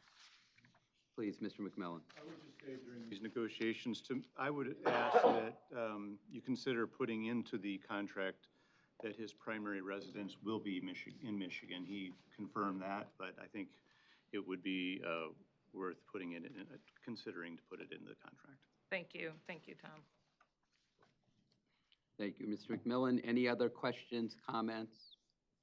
Okay, we have a motion before the board to allow Dr. Pugh to finalize the contract with Dr. Glenn Maleko and his attorney on behalf of the State Board of Education. We have a second from Ms. Tilley. Seeing and hearing no more discussion, Ms. Evans, a roll call vote, please. Bullock? Yes. Lipton? Yes. McMillan? Pass. Pritchett? Yes. Pugh? Yes. Robinson? Yes. Snyder? No. And Tilly? Yes. Motion carries. So given that Dr. Rice announced on April 4th that he would be retiring from the state superintendency on October 3rd, and given that we are fast approaching that date, that letter date, it is recommended that we appoint an interim superintendent of public instruction. Dr. Sue Carnell has served as the chief deputy superintendent and has agreed to assist the Department of Education and the State Board of Education as the interim superintendent of public instruction. And on that note, I would like to make a motion to appoint Chief Deputy Superintendent Dr. Sue Carnell as interim superintendent of public instruction effective October 4th, 2025, until our next superintendent begins at a level of pay consistent with Dr. Rice's pay on October 3rd, 2025. We have a motion from Dr. Pugh and a fight over the second. I need to restate read it again so I can hear it properly. A motion to appoint Chief Deputy Superintendent Dr. Sue C. Carnell as interim superintendent of public instruction effective October 4th, 2025, until our next superintendent begins at a level of pay consistent with Dr. Rice's pay on October 3rd, 2025. We have a motion. Would you like a question? Point of clarification? I know you I are. wanted to say she moves. Oh, what did I say? She made a motion, but I moved to appoint Chief Deputy Superintendent Dr. Sue C. Carnell as interim superintendent of public instruction effective October 4th, 2025, until our next superintendent begins at a level of pay consistent with Dr. Rice's pay on October 3rd, 2025. I second that. We have a motion. We have a second. Is there any discussion? Yes, I do. Please. Is there any indication when the new superintendent intends? Is it January? Was he needed to serve through December in his current? All I can say is that we're in negotiations.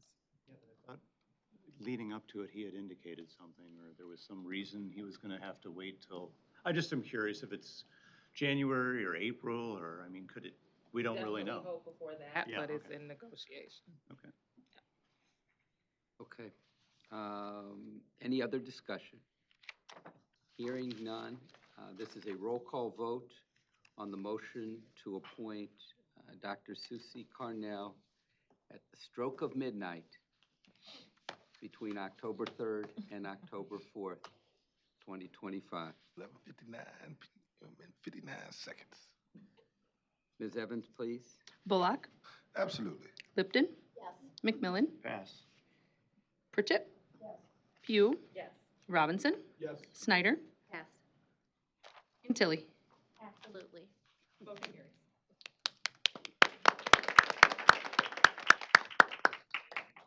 Congratulations, Dr. Carnell. Dr. Pugh, do you have anything else to share? That is it for me. Okay, very good. Board, make yourselves comfortable. I'm going to talk a little bit about budget and belonging, and then bring it home from there. For 14 years, since 2011, when Ms. Lipton and Mr. McMillan were state legislators, the state legislature has passed a budget on or before June 30th. Indeed, there's now a statutory requirement to do so, which the state legislature has now missed by 71 days and counting. This is unacceptable. The failure to pass a budget timely has led to districts being more cautious in their spending decisions, including their staffing decisions this summer into the beginning of the school year. Some districts have begun to share with parents that some programs will not run or may not run, including universal meals, after-school programs, an additional teacher to reduce class sizes in a particular grade. This, too, is unacceptable. The continued failure to pass a budget could cause a government shutdown in which state aid for 824 local school districts and 56 intermediate school districts could be jeopardized. Districts receive, board members, 11 state aid payments a year, one in every month but September. October is a cash trough relatively throughout the year, or a low point for local districts as a result.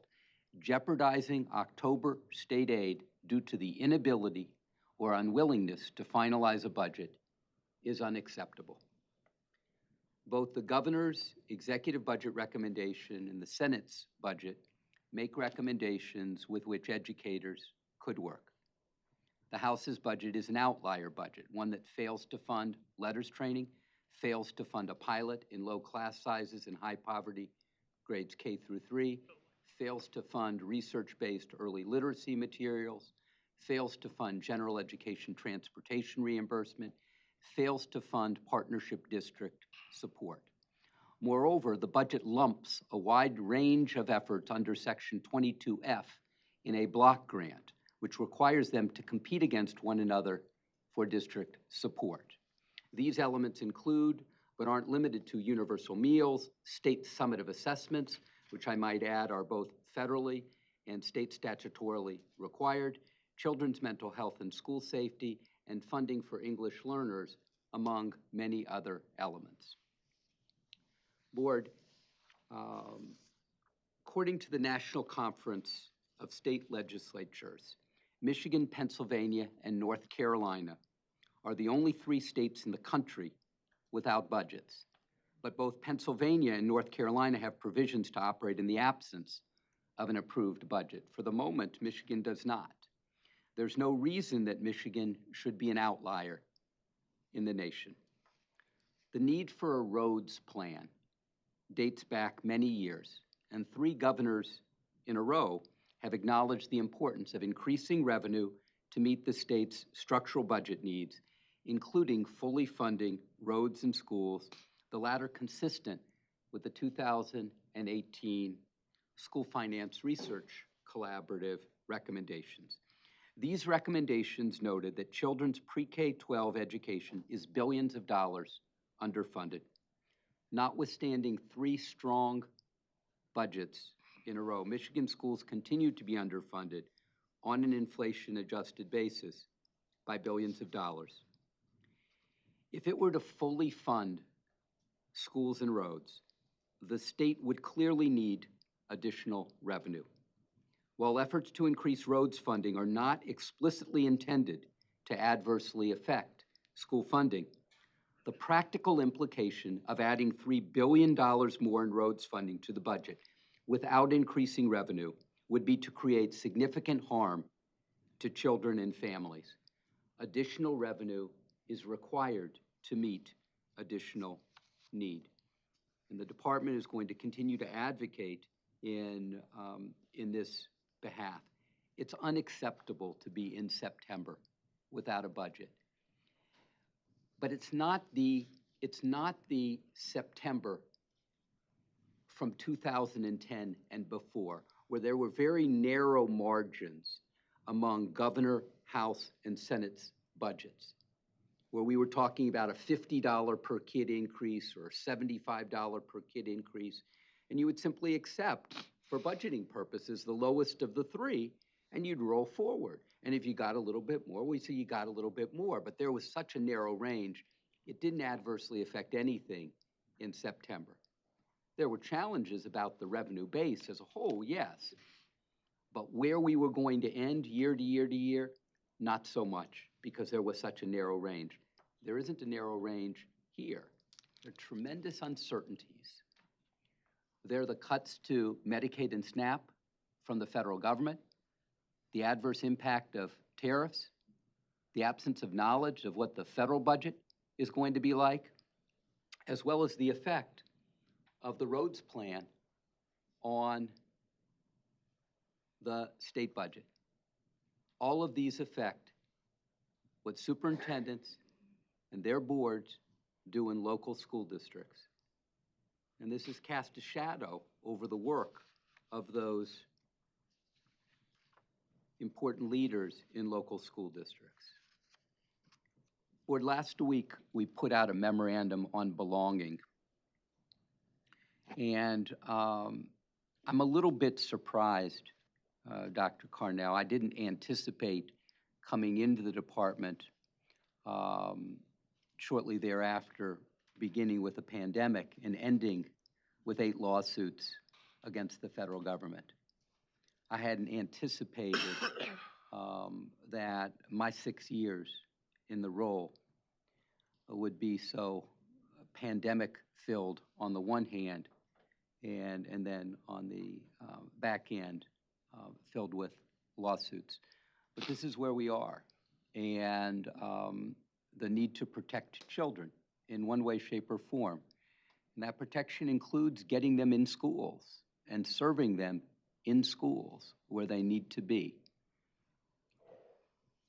So to the issue of belonging, over the last 7.5 months, we've issued a number of communications about students' rights.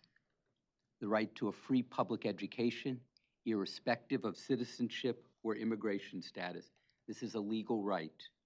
The right to an education free from bullying, harassment, and discrimination on the basis of religion, race, color, national origin, sex, sexual orientation, or gender identity or expression, a legal right. The right to an education free from discrimination on the basis of race or national origin, a legal right. And most recently, the importance of language access for English learners and their families.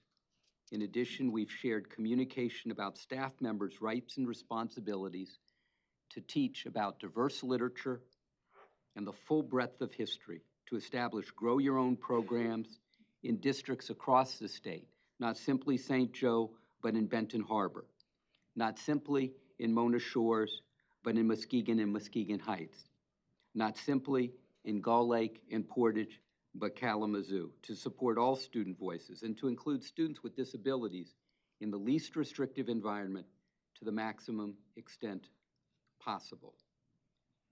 Board, the law is of critical importance, and in this new era, one in which the Michigan Department of Education has participated with the Attorney General in 8 recent lawsuits to protect the rights and funding of student, staff, and schools, I felt it important to remind some and inform others of our legal responsibilities to children.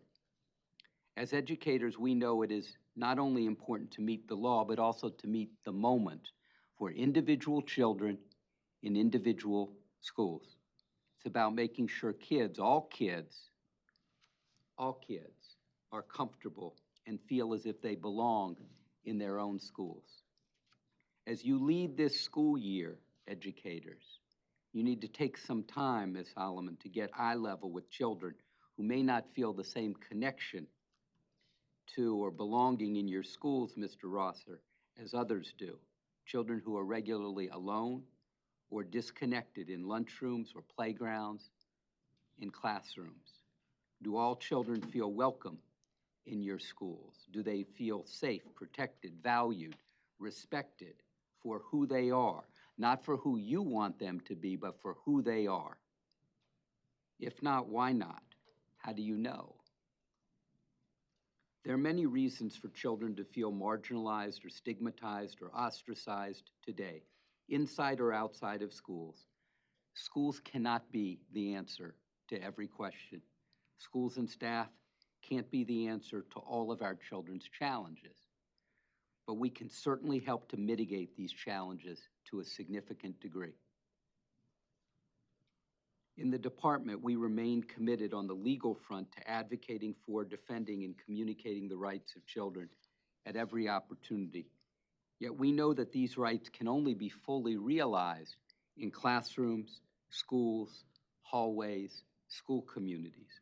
It's our local educators, our support staff, our administrators who create the environments in which these hard-won protections can take root and flourish. Together, we need to make sure that the rights for which so many have fought are the lived daily experiences of Michigan children. Laws are very important. I would never argue against the importance of laws to protect the rights of children and families. But laws by themselves do not protect children and do not protect families.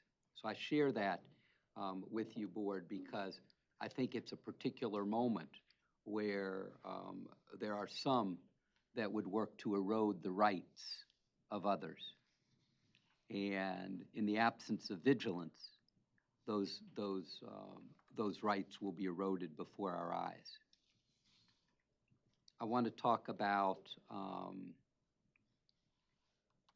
before and beyond for a minute, and then a couple of thank yous. So 14 years ago, I went to a meeting of urban superintendents. Superintendents can be a little cranky, and urban superintendents can be particularly cranky. And this was a particularly cranky group of urban superintendents. I know it well. I was in it for many years.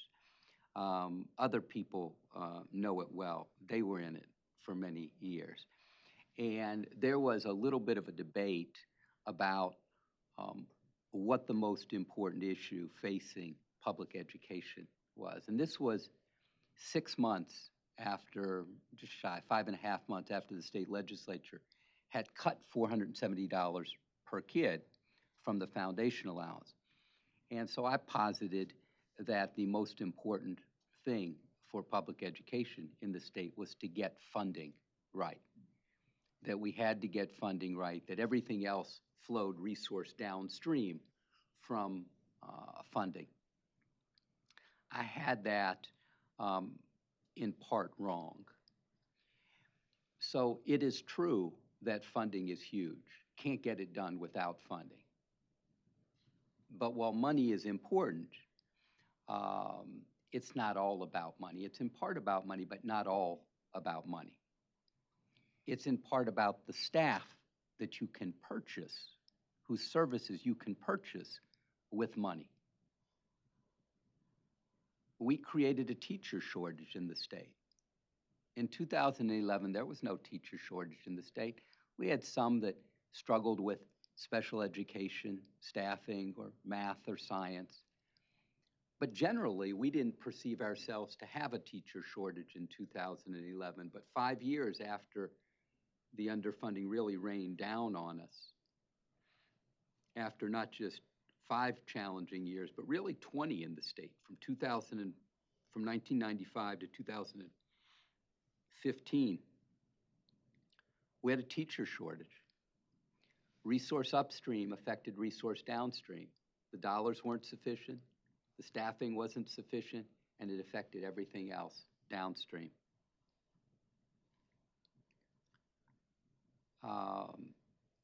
Your cohort supported the first school funding study in the state. It was not the first that would be produced, but it would be the first that would be approved, that people were aware of. The Upjohn Institute study came out in 15. The state study came out in 16. The special education funding study by Lieutenant Governor Calley's subcommittee came out in 17. The SFRC study came out in 18. MSU's David Arson study came out in 19. They all said the same thing. We were underfunded. It can't be a single political message. It's a theme. It's a theme over years of studies.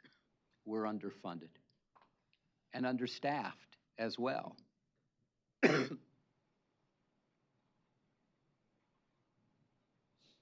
6 years ago, I went door to door in the legislature with Carolyn Lethan, who is our legislative liaison. And I spoke with legislators, and I was trying to see where we had support to move particular agenda items. And I went into one office, the name of whose member will remain nameless, Speaker Lee Chatfield. And I said, Speaker, do you think that we have a teacher shortage? He said, well, you know, Dr. Rice, certainly in some communities, in some districts, we have a teacher shortage. But in my district, there's no teacher shortage. I said, well, Speaker, that's interesting because I'm going to be in your legislative district, in just a few weeks. And while I'm there, I'm going to ask teachers and principals and superintendents if there's a teacher shortage. And if they tell me there isn't, I'm going to call you back and say, my bad, you were right, I was wrong. There is no teacher shortage in your school district, in your legislative district. But if I'm right and you're wrong, they're going to call you back and they're going to correct your misperception. It took years to get a state legislature that was responsible for a teacher shortage to understand not only that the shortage existed, not only was it widespread, but that they had a responsibility to help cure what they had created with their underfunding. There was nothing in the State School Aid Act 6 years ago to address teacher shortage. In the last 3 years, we put in $1.1 billion for scholarships and student teacher stipends, for grow your own programs, for a rural credentialing hub, for mentoring and induction standards, for a whole host of measures that have improved the workforce. Now, we still have a teacher shortage, Ms. Kelly Brozansky, as you well know. But we're like the Jeffersons, we're moving on up. We are addressing the teacher shortage, and that's a function of advocacy of this department and local educators with respect to the legislature and the governor. We made the case, they heard it, and they bought it. They invested in it. That's goal 7 of the top 10 strategic education plan, and adequate and equitable school funding is goal 8. We need to keep on keeping on with both of those. We've not finished our work in either of the 2 upstream resource goals. The same is true for goal 3, improving the health, safety, and wellness of our children. We had nothing in the State School Aid Act prior to fiscal year 19. Dr. Golzinski knows because I told her the first time I found out about 31N was when I was state superintendent. It had existed for a skinny year, my last year as a local superintendent, and it had had no impact at all in my district. None. We're now $250 million for children's mental health and school safety in the state. 1,700 more helping professionals in the state over the last half decade.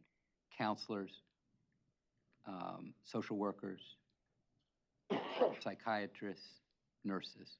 We haven't arrived, but we're improving. We got to keep working on that. We have to keep working on universal meals. Meals are up. That's a good thing. But the bad thing is that meals are threatened. It's hard to imagine, but it's true. There are those that would prefer not to fund school meals. It took an astonishing amount of time to pass literacy and dyslexia laws through the state legislature. Everybody loves their local control, but they don't necessarily like what local control produces for early learners. I'm all about local control for 1,000 different things, all about it. But for early literacy, we need to narrow and deepen what we do. For early numeracy, we need to narrow and deepen what we do. That's just what it is. It's not an assault on local control. It is an uplifting of school children. You can't have local school districts doing 444 different things with tier 1 materials and expect to get it done with little ones. That's not just my opinion, although that is my opinion. That's what the results show, friends. The results show you what local control get.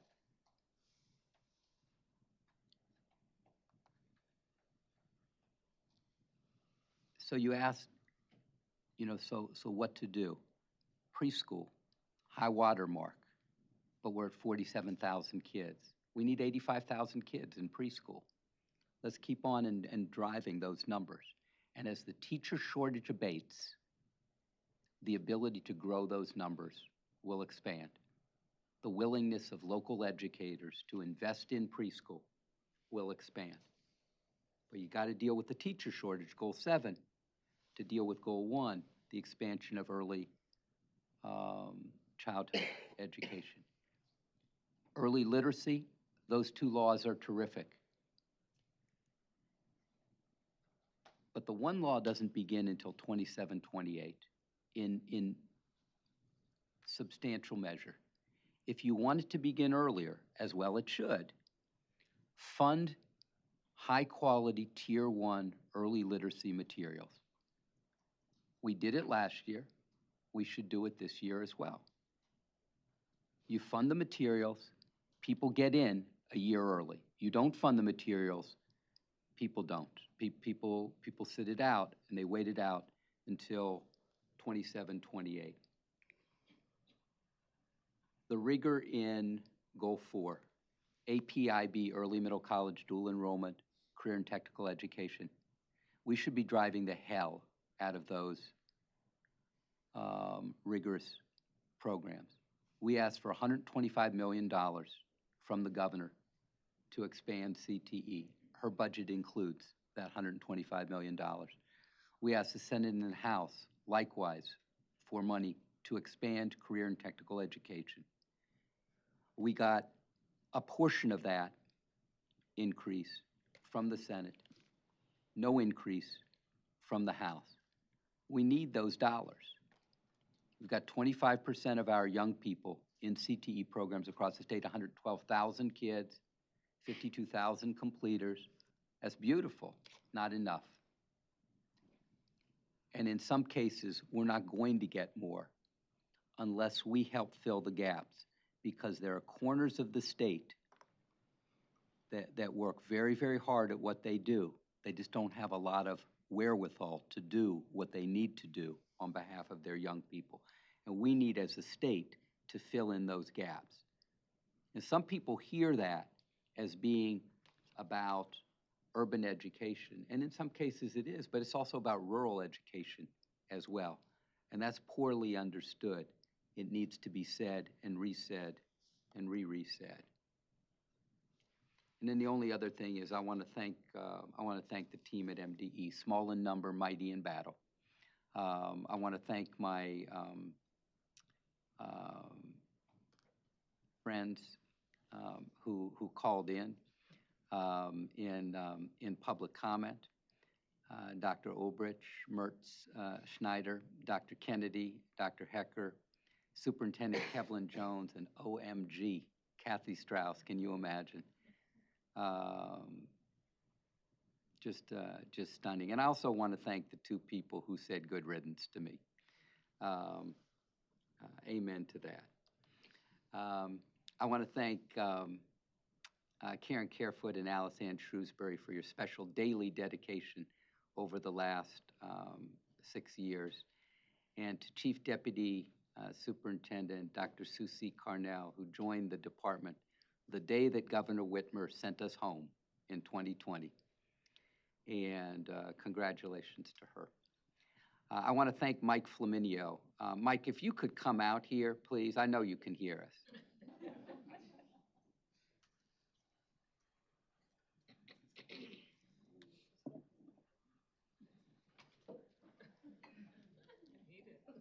That's why I'm actually listening right now. Come here. So this is the guy who runs the meetings, okay?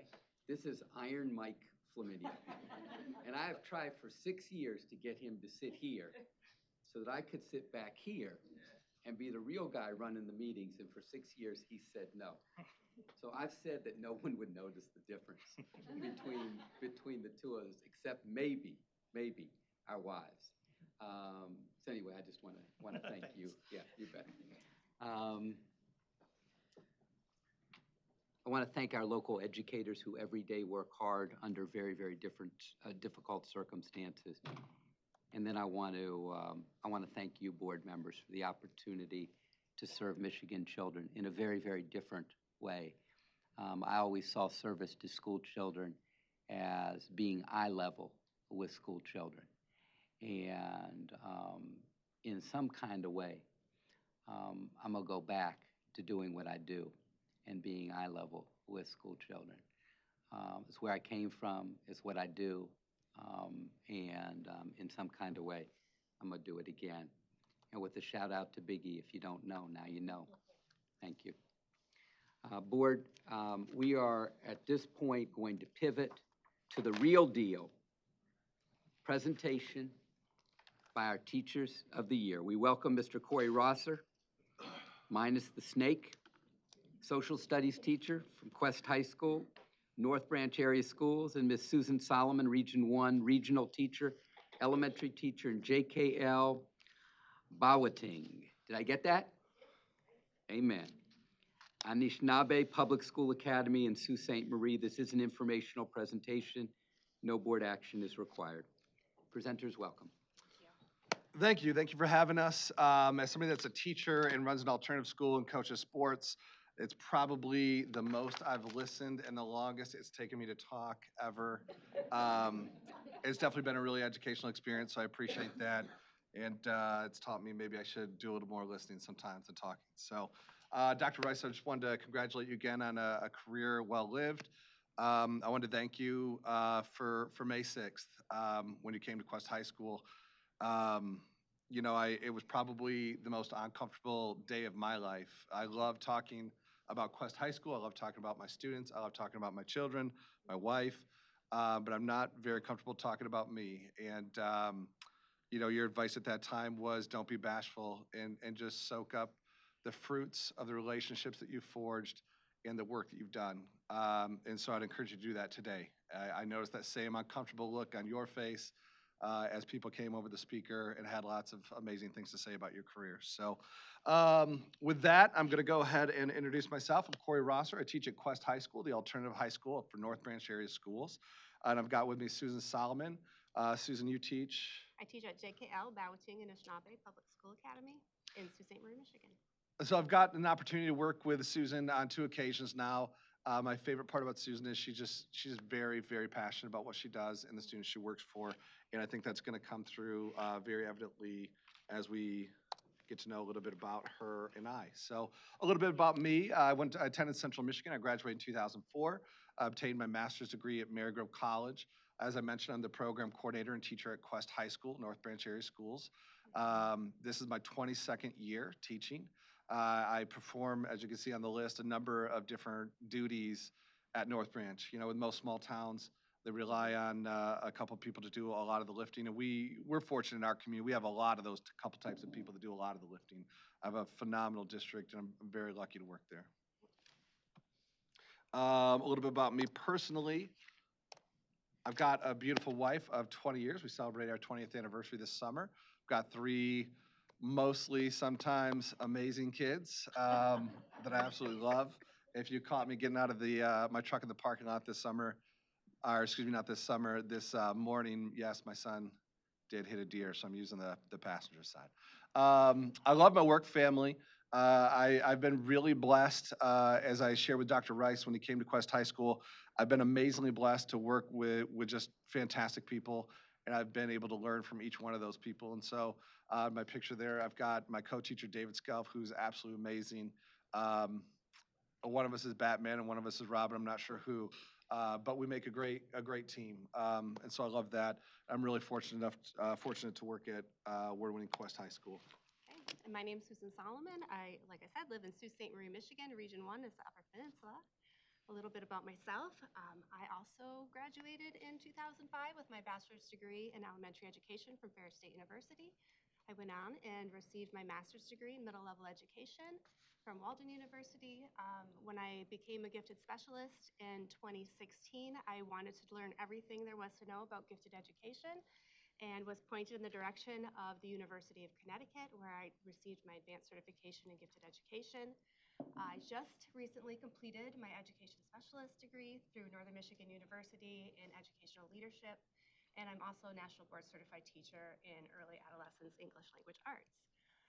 I have been teaching gifted and talented at JKL School since 2016, and I've also worked my entire career at Joseph K. Lumsden, Bawating and Anishinaabe Public School Academy since 2006.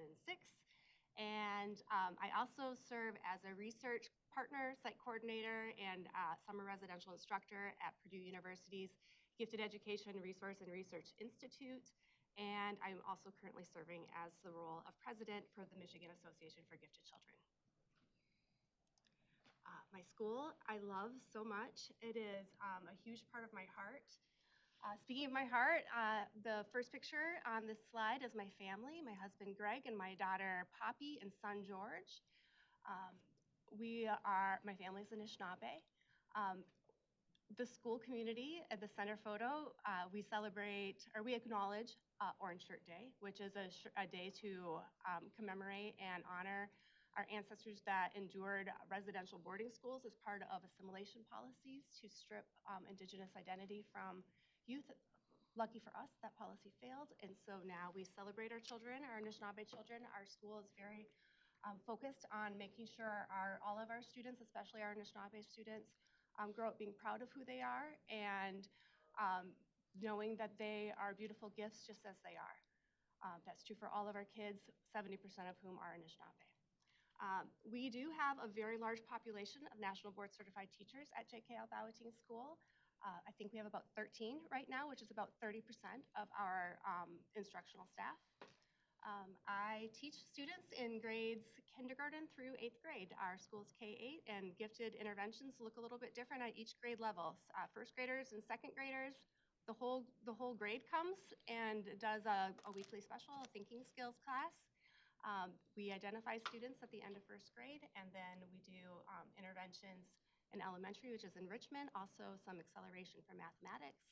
We do tier 1 interventions for whole school. So we do a lot of talent development, a lot of whole school activities that expose all children to services and to points of interest that are really beneficial to all of them. And then we continue to do some talent development and some interventions based on different needs, depending on what the students need. One of my favorite things to do with kids is do academic competitions. We've had a lot of luck with that, a lot of success. It gives them an authentic audience to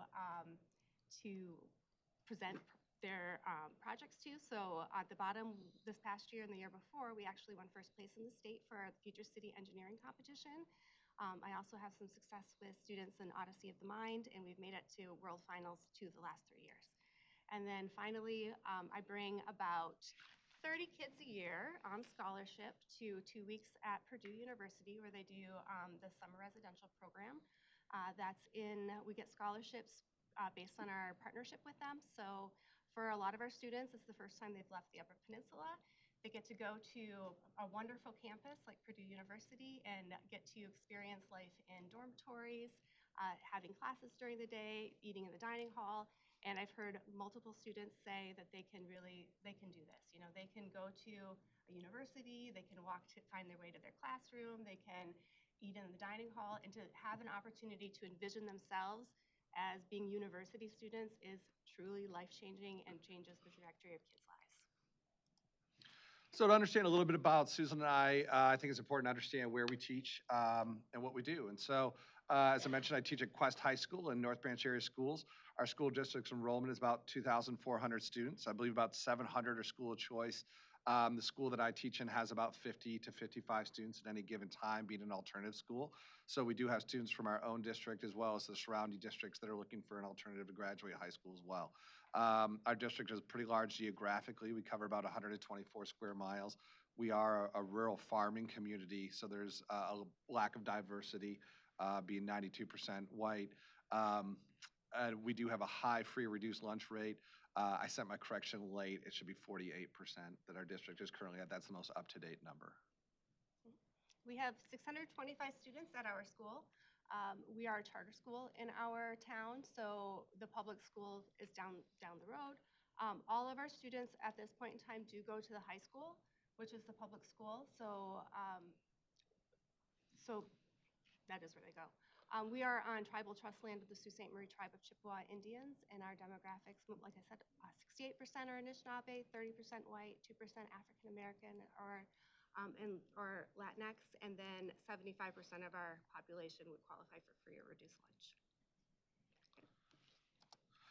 So I think my favorite part about having Susan be one of the first people I present with is because at appearance, it looks like there could be two people more further from the same life, with working with gifted students and working with alternative students that are gifted in different ways and amazing, but not in a traditional educational environment. And so when Susan and I first started communicating, I really felt like, man, this is we're going to be like oil and water. This isn't going to work. We're very different people. And what we found was that there was much, I mean, kind of like anything in life, right? When you communicate and you open yourself up to learn about other people's experiences, you find that the Venn diagram has a lot more stuff that overlaps than is on the outside. And so the more we talked, the more we spoke, we found a lot of parallels between gifted and alternative education. The first being a non-traditional tailored learning environment. While we're working with different different students, our students thrive in non-traditional settings. When they're able to get outside of that normal classroom that, most of the bell curve fits, they're able to thrive in a lot of different ways. Right.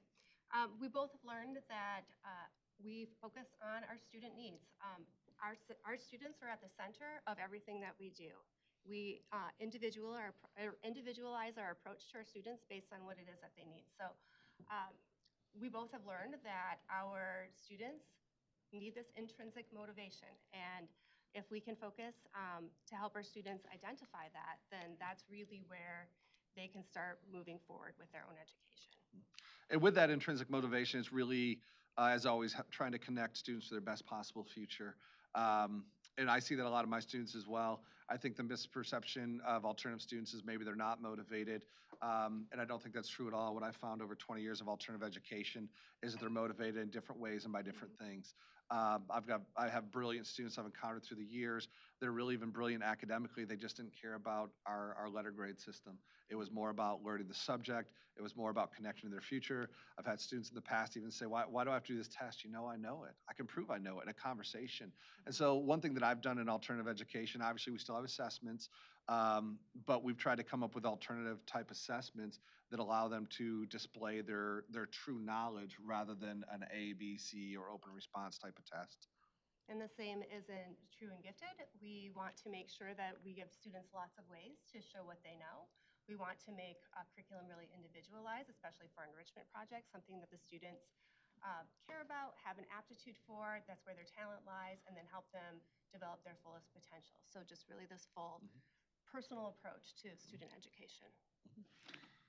Really, for the rest of the presentation, as you guys get to know me, I think you're going to see that month to month, my goal, I've had an opportunity to meet just 9 really amazing educators from different regions of the state of Michigan. And so my goal is to give them a platform with this. And so I'm going to introduce it with them. We're going to talk a little bit about what my district does. It's amazing. But with a presentation like today, I just was so captivated by the things that Susan was talking about that I really wanted to make sure she had her platform to explore the rest of it. All right, and I appreciate that very much. Thank you, Corey. Okay, so for the rest of the presentation, I'd like to talk to you about unlocking Michigan's hidden potential in our gifted and talented students, addressing the equity crisis in gifted education.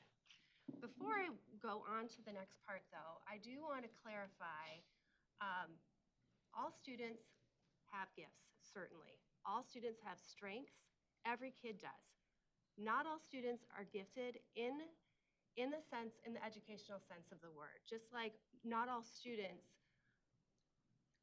would need all students are special, but not all students need special education, right? We just don't want, the idea of gifted education has in the past been seen as elitist or as kind of closed off to others. And so I just really want to clarify that it is an educational need, just like special education services are an educational need. About 5% of our population needs more than what the traditional classroom setting can offer. And so just like students that may be learning disabled or have struggle with reading or any other thing, other interventions are sometimes needed. So I did want to start off by sharing the definition that the National Association for Gifted Children has for gifted education, and that is students with gifts and talents perform or have the capability to perform at higher levels compared to others of the same age, experience, and environment in one or more domains. They require modification to their educational experiences to learn and realize their potential. So something beyond what would normally happen in a general education setting. So what if our Michigan's future leaders, innovators, and change makers have already come through our classrooms and our doors, but they were never recognized? What if their potential was never fostered and they were never able to realize what they were capable of achieving? This missed opportunity is nothing short of a silent crisis. Michigan's most capable students are sitting in our classrooms today all across their beautiful state, waiting to be seen. Right now, Michigan ranks 46th in the nation for meeting the needs of gifted students, for identifying or providing access to gifted education. More than 90% of gifted and talented students go unidentified in our state. There is no mandate and there is no funding at the state level for meeting the needs of this population of students. And most of the underserved students are students that are in rural or other underserved, typically underserved communities, like people that have low socioeconomic opportunities and just have less access. Most of the programs where our schools where there are gifted programs tend to be in schools that have the funds to support that. So this is an equity issue, and it is a crisis. So when gifted services are not, or when these students' needs are not being met at school, it exacerbates their inequalities or inequities. Excuse me. Students in high poverty and Title I schools tend to be the ones that are less than half as likely to be identified. Indigenous students, Black students, and Latinx students tend to be the ones that are most underrepresented. I'm sharing in this slide, this is a table that shows the orange column shows what the national average is, and then the blue column shows what Michigan's percentage is. So this is showing how many schools in our state offer gifted and talented programs. So students that have a low level of poverty, or schools, excuse me, that experience a low level of poverty in our state, 17% of those schools offer gifted and talented services, whereas the national average is 64.5%. Students with a medium level of poverty, 10% of those schools offer gifted services, whereas nearly 70% is the average at the national level. Schools like mine, where there's a high poverty, only 4.8%, so less than 5% of the Michigan schools with high poverty levels have gifted programs. Again, the national average is closer to 70%. And you can see that that's really, we are not even close to what most other states do have in place. This does align with Michigan's top 10 strategic education plan, which is to raise student growth, achievement, and potential. The Growing Michigan Together Council says focusing on talent retention and educational excellence is where we should be, looking at that. And then we want to provide opportunities that prepare all students to become Michigan's future problem solvers, innovative, and leaders. We do have, as part of the Michigan Association for Gifted Children, we have parents that reach out to us on a regular basis because they're getting ready to move to Michigan. And one of the big concerns they have is how are their high achieving students going to make sure that their needs are met? We've had a lot of people that have just decided not to move to Michigan because there isn't the kind of education system that they need for their own high achieving students.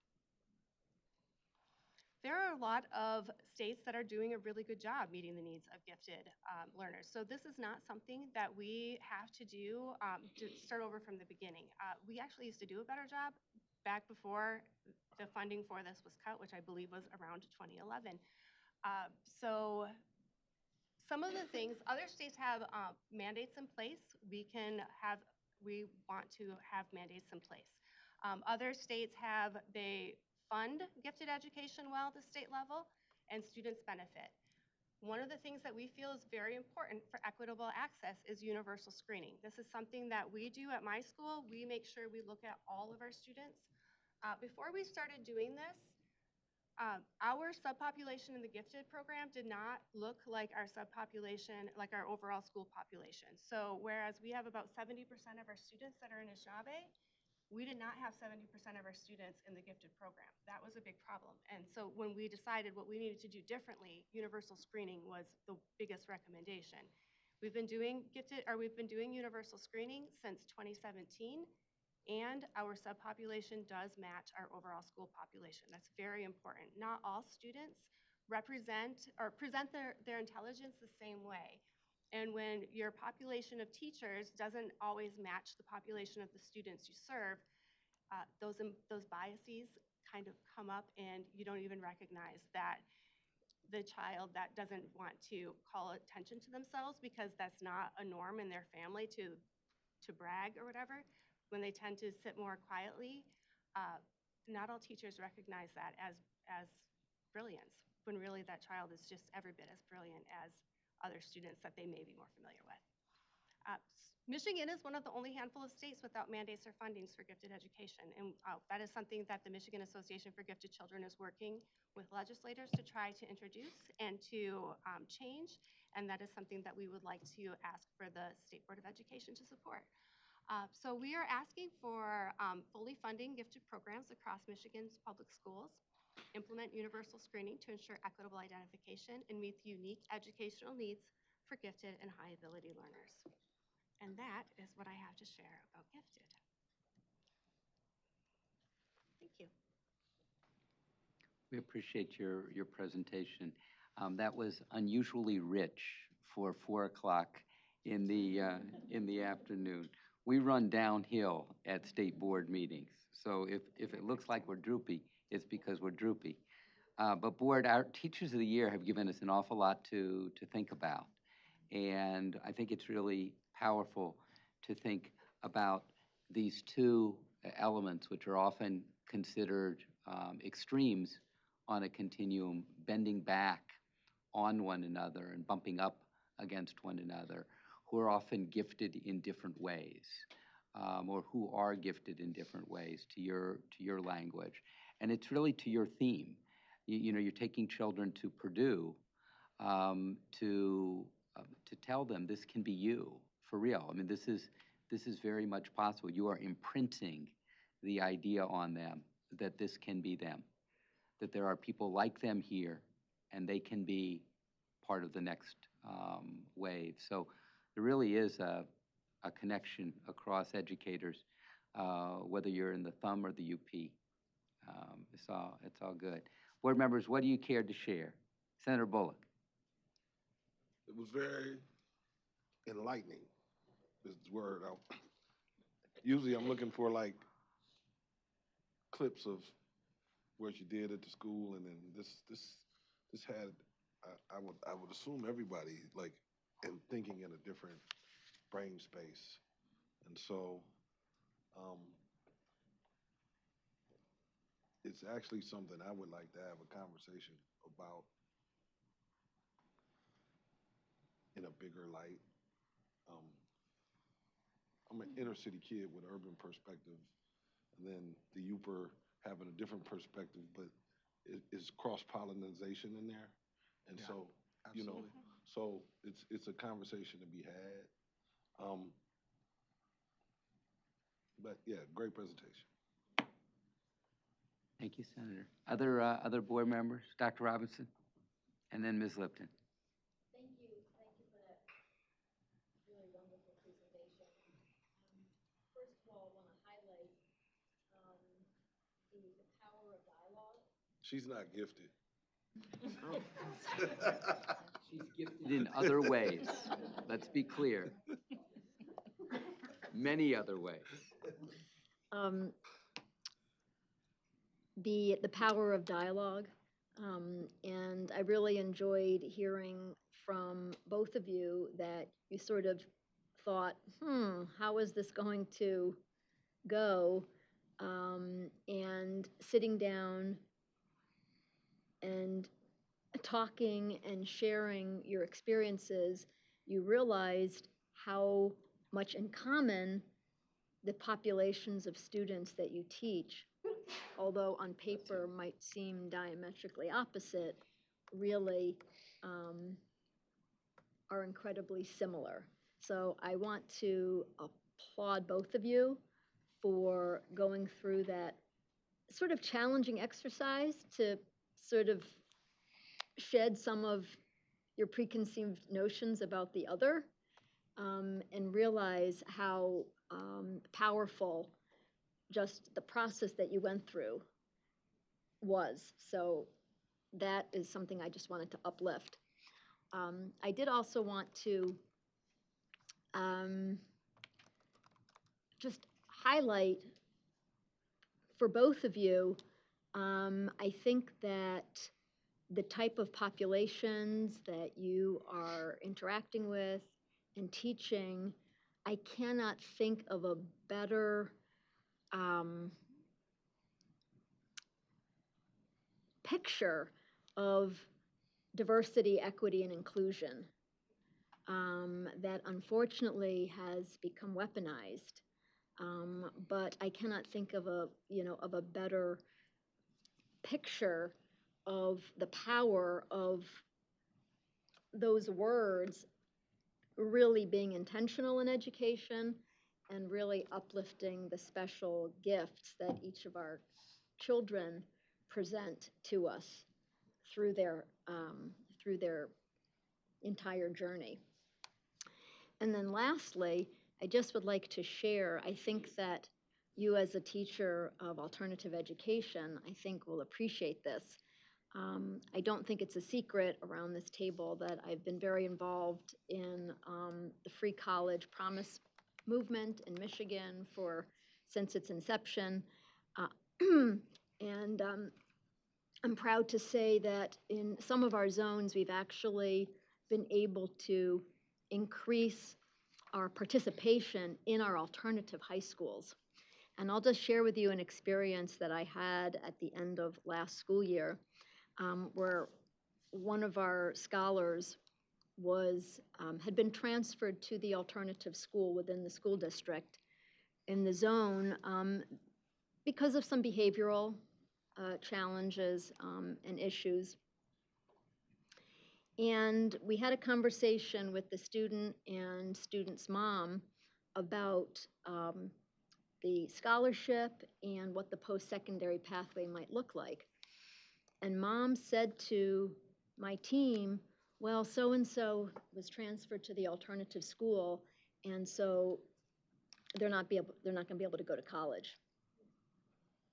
And I sort of probed that, and mom thought that when the student was transferred from the traditional high school to the alternative high school and that they would be graduating from there, that college was off the table.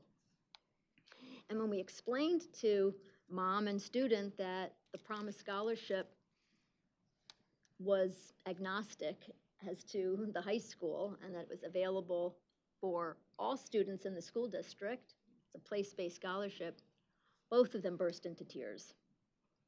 And I'm happy to report that the student is enrolled in our local community college, doing very, very well and incredibly happy. So I thank you both for the work that you do. And I think that's really the base of both of the programs that we run, is that it's about connecting kids to their best future in any way possible. And so you've got to take students with where they're at in order and acknowledge where they're at in order to help them reach that potential, whatever that might be. I think we need to listen to them more. We need to listen to what types of futures they want to reach as well. I think sometimes we get caught in a box of where we think they should go. And I think Dr. Rice hit on that earlier. Rather than us having an expectation of who they should be, we need to take who they are and let them become that future self. So. And I saw that in your class. Yeah. Ms. Tilley and I saw that in your class, where you were meeting them where they were. You weren't trying to shove them into some mold, which I thought was really positive. Oftentimes you'll get kids who clam up. Your kids were real comfortable talking in your classroom. Dr. Pritchard was there as well. She was the one that was guarding me from the snake, Ms. Tilley. You didn't do anything to keep the snake away from me. But the kids were comfortable, and they were comfortable with us there too.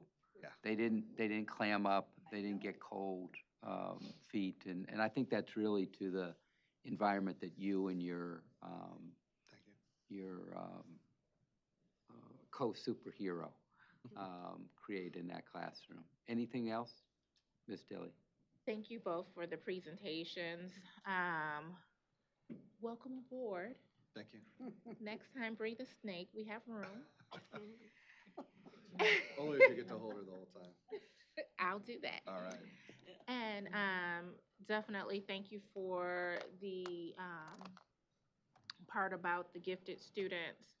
I've definitely had parents complain to me in urban areas that there are not enough resources or opportunities or programming for their gifted students and or gifted children.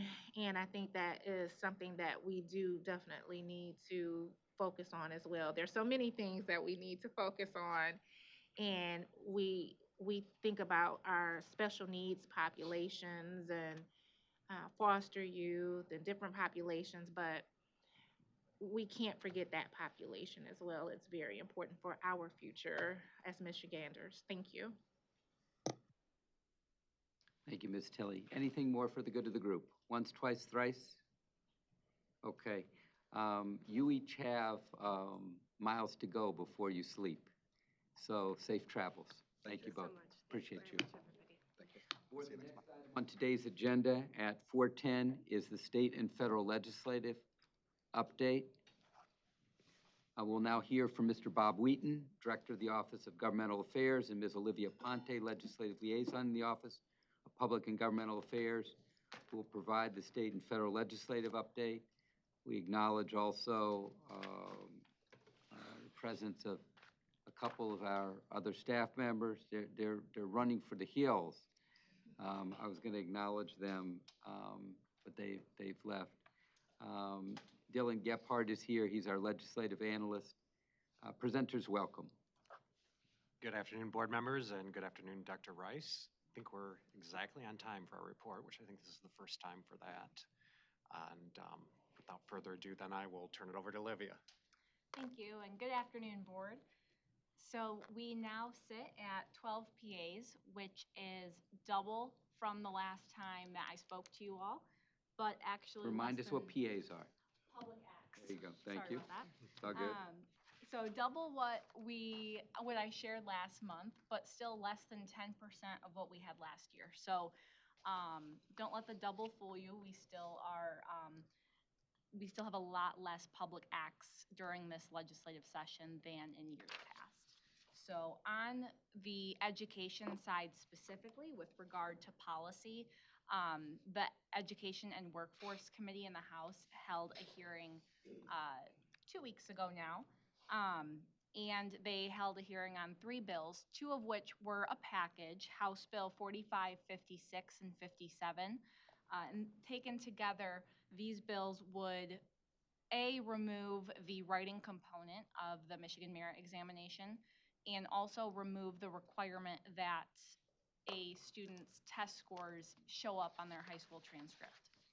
So those bills were testimony only, so we heard testimony from multiple stakeholders and the sponsors.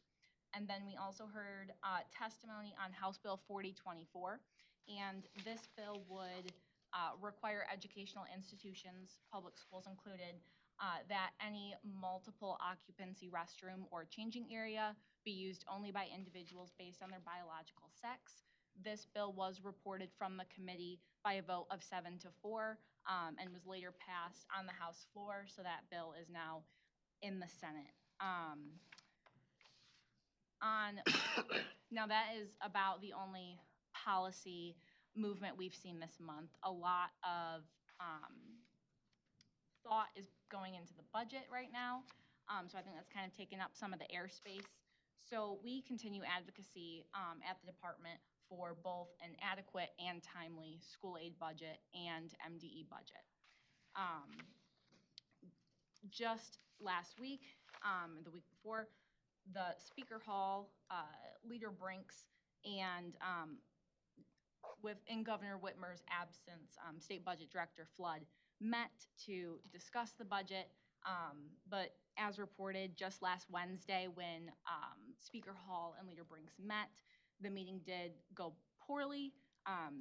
Both principals told reporters that neither of them is planning to budge in terms of their priorities. So we sort of sit at an impasse at this moment, which is why it's so important that not only we at the department, but local leaders as well continue their advocacy and continue educating our legislators on the need for an adequate and timely budget. And that is what I have. Board members, that was a whirlwind tour by Ms. Ponte. What questions do you have of her? Ms. Snyder? What bill is, well, let me just ask this first. So with high school transcripts, what test scores are included on them currently? The Michigan Merit Exam, so that would be like the SAT. Okay, and that is a requirement, a statute requirement. Okay. And so it's a Senate bill that is asking that to be removed? It's a House bill. It's House Bill 4556 and 4557.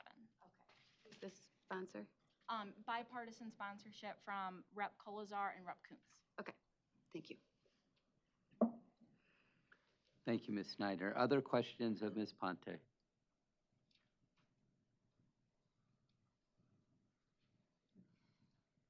Okay, we got thumbs up from the senator. Thank you very much. We appreciate your presentation. Board, we are going to pivot to our resolutions. I believe we have two that we want to move forward. Ms. Tilley, would you like to move yours? Yes. I would like to move my motion, my resolution, supporting the mandate of letters and evidence-based literacy instruction for all K through 5 educators. We have a motion from Ms. Tilley. Do we have a second from Dr. Pugh? Ms. Tilley, back to you to describe, having read it into the record this morning. So currently, we have about 13% of educators that have completed and are currently attending the training, only 13%. This training is so important that the legislators put it in the budget. It covers different pillars, including phonological awareness, phonics, vocabulary, fluency, reading comprehension, and written language. I think when you break it down like that, it's easier for people to understand and understand the necessity of it. One of my colleagues mentioned some of the criticisms online. I would like to say that another criticism is that it's overly focused on phonics and decoding. That's a criticism. So I know that we've discussed how important phonics is here at this table. So I think that that's a plus that it is so focused on phonics and decoding. Also, I am not, wanted to address another issue that was presented. I am not for monopolies. However, I am for consistency when it comes to training and delivery. And so we want to make sure that our educators across the state are getting consistent training so that they can be effective in their delivery for our students. There are a lot of benefits for this. I think most of us know and understand the benefits of this important legislation that we need and mandate that we need. Thank you. Thank you, Ms. Tilley. Is there any other discussion to be had before we vote? Mr. McMillan. I'm not going to reiterate much what I went over this morning. Let me just say that, yeah, I'm glad that there's been a wholesale rejection of the, quote, research-based or evidence-based whole language, I thought, or, you know, three queuing or things that we fought back in the 90s and 2000s when we were pushing for phonics. And so I'm certainly glad that we're moving in that direction and that we're looking at training. I simply don't think we, you know, and the resolution's good. In the third whereas, it talks about letters training is a research-based professional development program aligned with the science of reading. There are many others. And I just, I'm kind of surprised that the legislature can Well, I mean, I don't know if this would actually pass constitutional colors, because I'm not sure that you can specify a particular company that gets rewarded and gets to make all kinds of money. I think it's generally got to be something that's general and broad. And so this resolution, I appreciate the intent, but I think that there could be better programs. There could be, you know, maybe consistent throughout the state isn't the best. If there's some schools that have, you know, different student mix or different challenges, or particular teachers have different challenges, that they may benefit from a different type of training. So again, I mean, this is, like I said, I appreciate much of what this is doing, but as far as singling out one very large billion-dollar company to benefit, I just don't think that's a wise move. Thank you, Mr. McMillan. Other reflections, Dr. Pritchett, and then Ms. Tilley for second bite. Yes, I would like to offer a friendly amendment. Paragraph 5 that begins, whereas states such as Mississippi and North Carolina have mandated science of reading training for elementary educators, which has led. I am wondering if we can change the word led to contribute. Because it's not just the letters training, though that's important, it's foundational, it's also a lot of other elements within that. So we have not to negate, obviously, the classroom teacher who's going to make the biggest impact. So we have a request for a friendly amendment, the substitution of contributed for led. I'll second that motion. Okay, I think it's really, it's a question of, if I recall correctly, Acceptance. the acceptance by the motion mover. Do you accept? I do. We vote on it? All right. Okay, and the seconder. Do you accept? Yes. Very good, okay. Friendly amendment recognized as friendly. Thank you so much, Dr. Pritchett. Ms. Tilley, I believe it's to you. I just want to reiterate, and as a former ECE teacher, as a former tutor when I was a teenager, someone who has actually helped teach students to read, I think that the training has a lot of, and I haven't taken the training, but I think after doing research, it has a lot of components and the pillars for reading. I think that this is a good training. I'm very comfortable with it and confident with it. I think that a lot of our educators are. I think that the department is. So I would like to move forward with the vote. Thank you very much. Anyone else care to share? Ms. Snyder. I'll just say that I'm happy that something like this is before our board.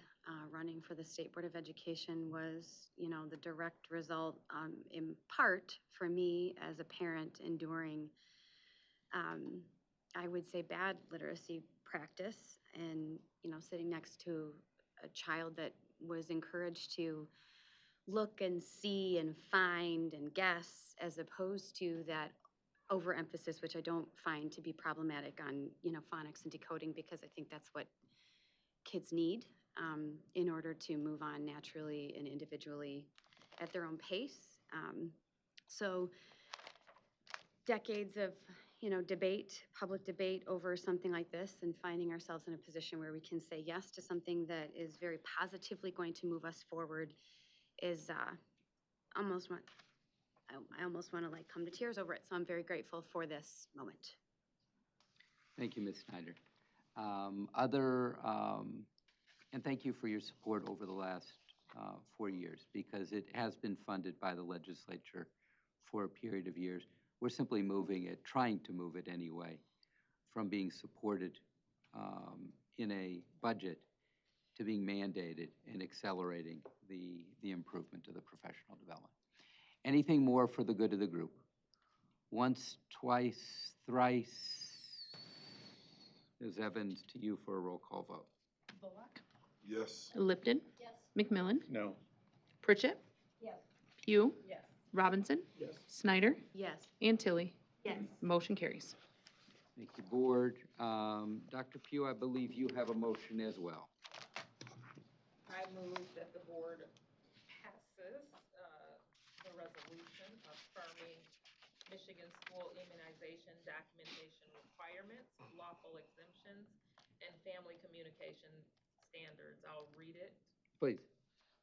Whereas Michigan law requires school entry immunization documentation to protect students, staff, and communities from vaccine-preventable diseases, MCL 3339208. And whereas Michigan law provides exemptions to immunization requirements, including medical exemptions certified by a physician and non-medical exemptions based on religious convictions or other objection, MCL 3339215. And whereas pursuant to administrative rules approved by the Joint Committee on Administrative Rules in December 2014, parents, guardians seeking a non-medical waiver must receive vaccine education at their local health department and obtain a certified state of Michigan non-medical waiver form before submission to the school or child care program. Schools shall not accept an uncertified written statement in lieu of the certified waiver. Whereas the U.S. Court of Appeals for the Sixth Circuit has recognized Michigan's authority to require local health department education as part of the non-medical waiver. There's a court reference here. And whereas Michigan operates the Michigan Care Improvement Registry, called MICR, to securely track immunizations, and state policy provides for participation with an option to opt out. Opting out does not alter school immunization documentation requirements. And whereas Michigan's communicable disease rules authorize local health department officers to institute appropriate control measures and, when necessary, temporarily exclude students during outbreaks to protect public health. And whereas building level data on vaccination rates among students in Michigan are collected annually by MDHHS, which currently show declining rates of vaccination in schools statewide, with some school buildings vaccination rates low enough to present public health risks to students, school employees, parents, families, and the surrounding community.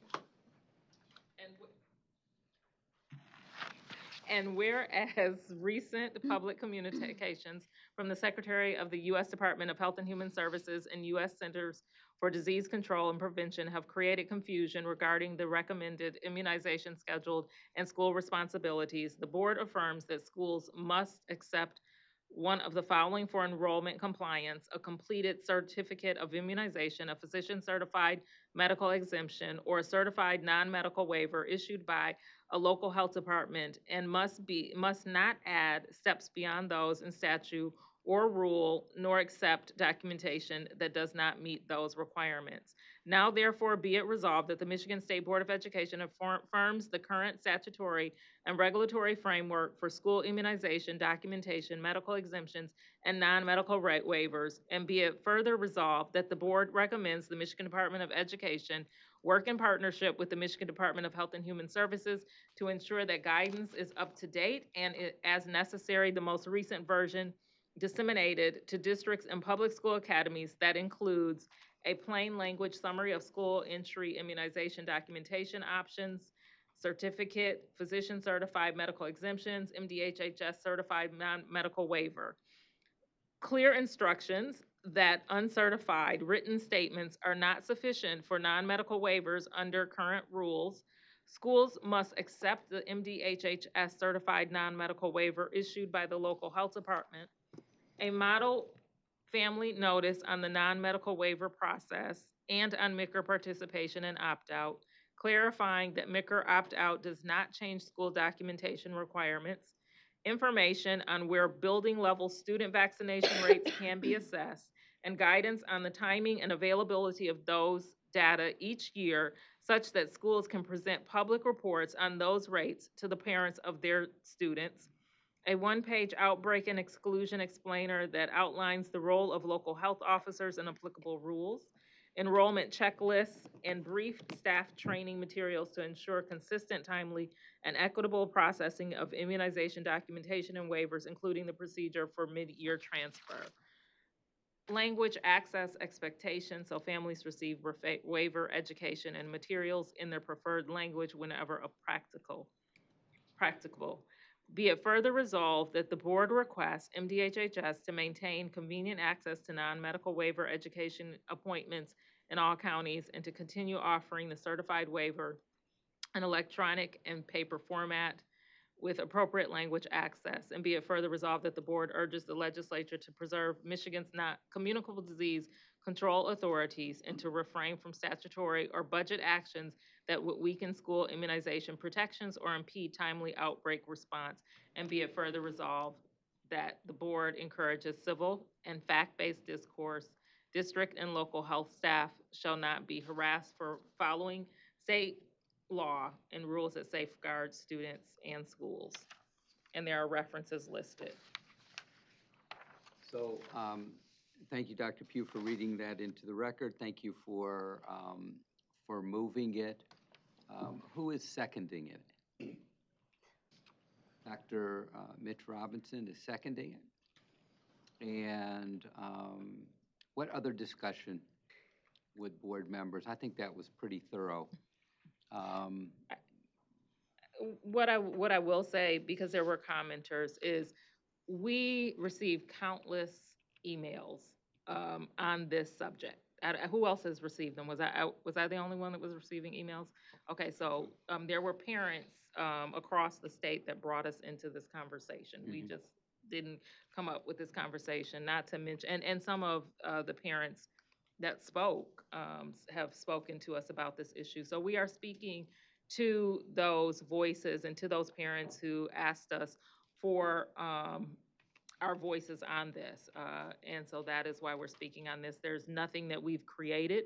We've not created any new laws. We're not asking for any new laws. We're just asking in this resolution to make sure that there is clarity on what the laws are here in Michigan, and also what exemptions are lawful and how those are presented, and then as well as ensuring that at the building level that we continue to have data that is available, because that's important to parents as well as to control of disease in communities.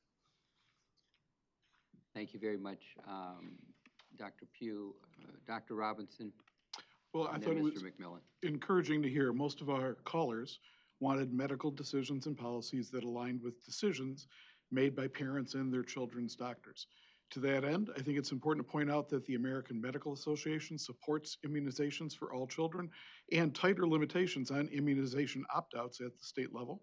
And the American Academy of Pediatrics strongly recommends immunizations as the safest and most cost-effective way of preventing disease, disability, and death.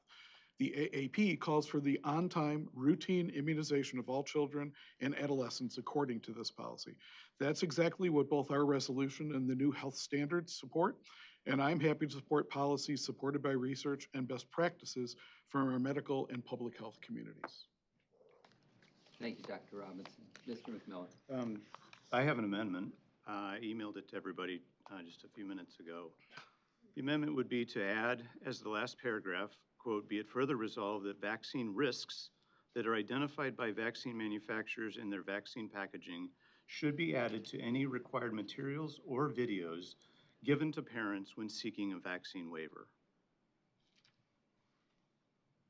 So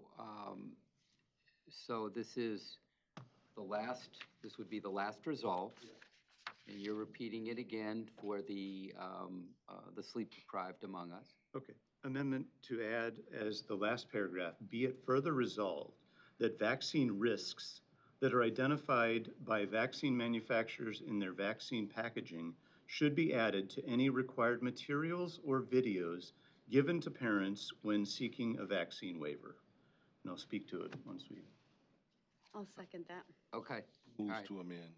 So we have a motion to amend.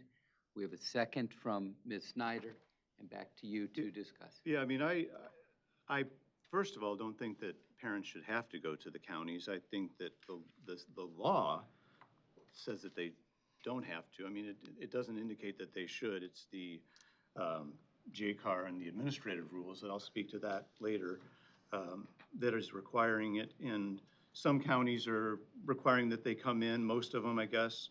And I add this because some counties, I'm getting reports that the waiver that they're forced to sign for their kids to be able to go to school says that I acknowledge that I am harming my kids or I'm putting them at risk by,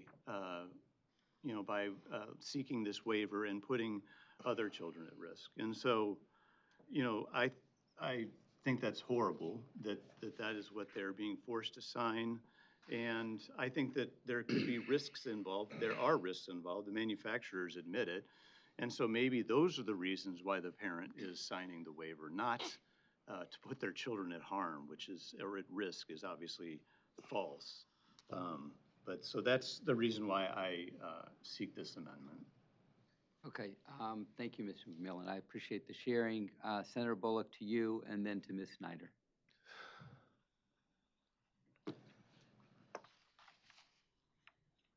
Feelings ain't facts. And I think it's irresponsible of us to continue to use words like force and quote things that aren't necessarily true, but you have a feeling or you've heard someone else say it when it's not documented as fact, or you found it on a podcast. And while I truly believe in respect and parental rights come with a responsibility, right? Like freedom of speech. Speech comes with a responsibility and it has consequences. It's free to say what you want, but when you get up off the floor, you will recognize you said something inappropriate. History tells us that although we've had problems, vaccinations have helped save lives, many, many lives over years. We may not have eradicated things, but we definitely have prevented disease, disability, and death through vaccinations, right? So while parents are the primary, no one's forcing anyone. I'm not sure the law was quoted correctly in this defense. And so those are the things that I consider to be irresponsible and dangerous, just not on this, but just often. We say things just because we feel that way. So my context is back to a parent who has their rights, still has a responsibility to the community and the body of people that is also affected. And so that is where I'll leave that and just stand right there. Okay, thank you, Senator Bullock. Ms. Snyder, to you. There's a lot to this. I'm very pro-informed consent on this topic, not just from a professional standpoint as a healthcare professional that has practiced for decades, but has been through the history of how this has evolved when JCAHO attached dollars to vaccination rates of 90% or greater, whether it was in hospitals or schools. So there really are facts that we should consider before we just, unilaterally go for this.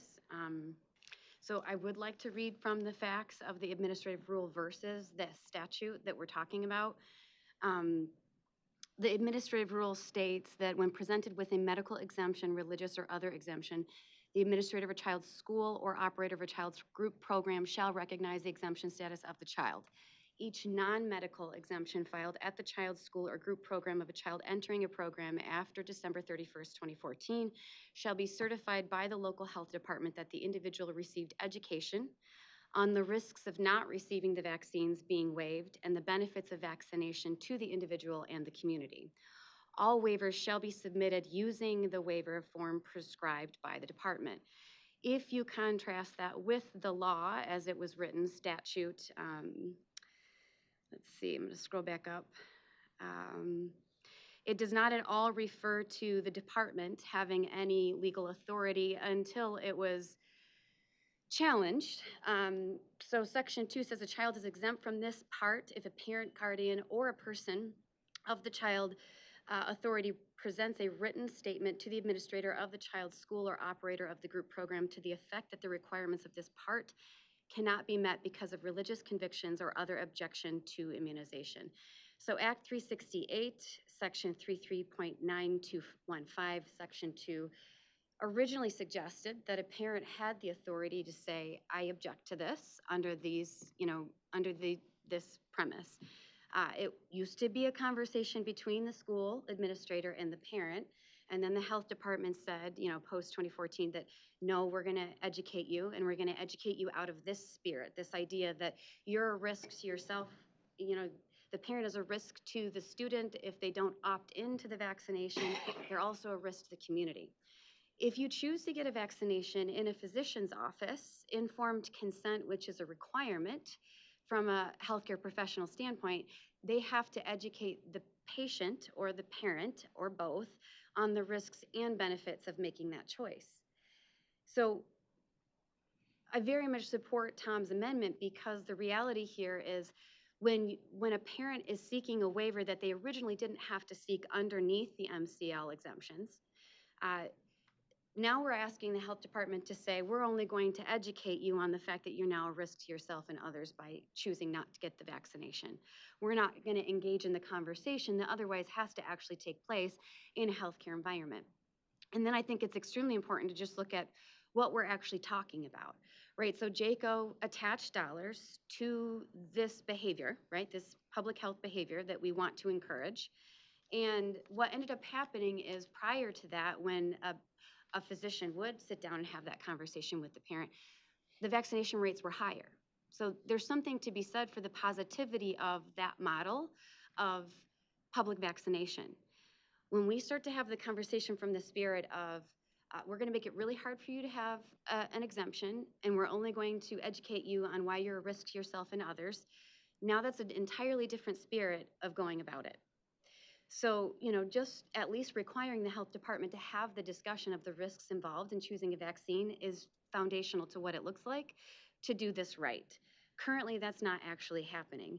I have a number of other things related to this resolution that I think need to be addressed, but that's definitely just a foundational item of what it looks like to have informed consent.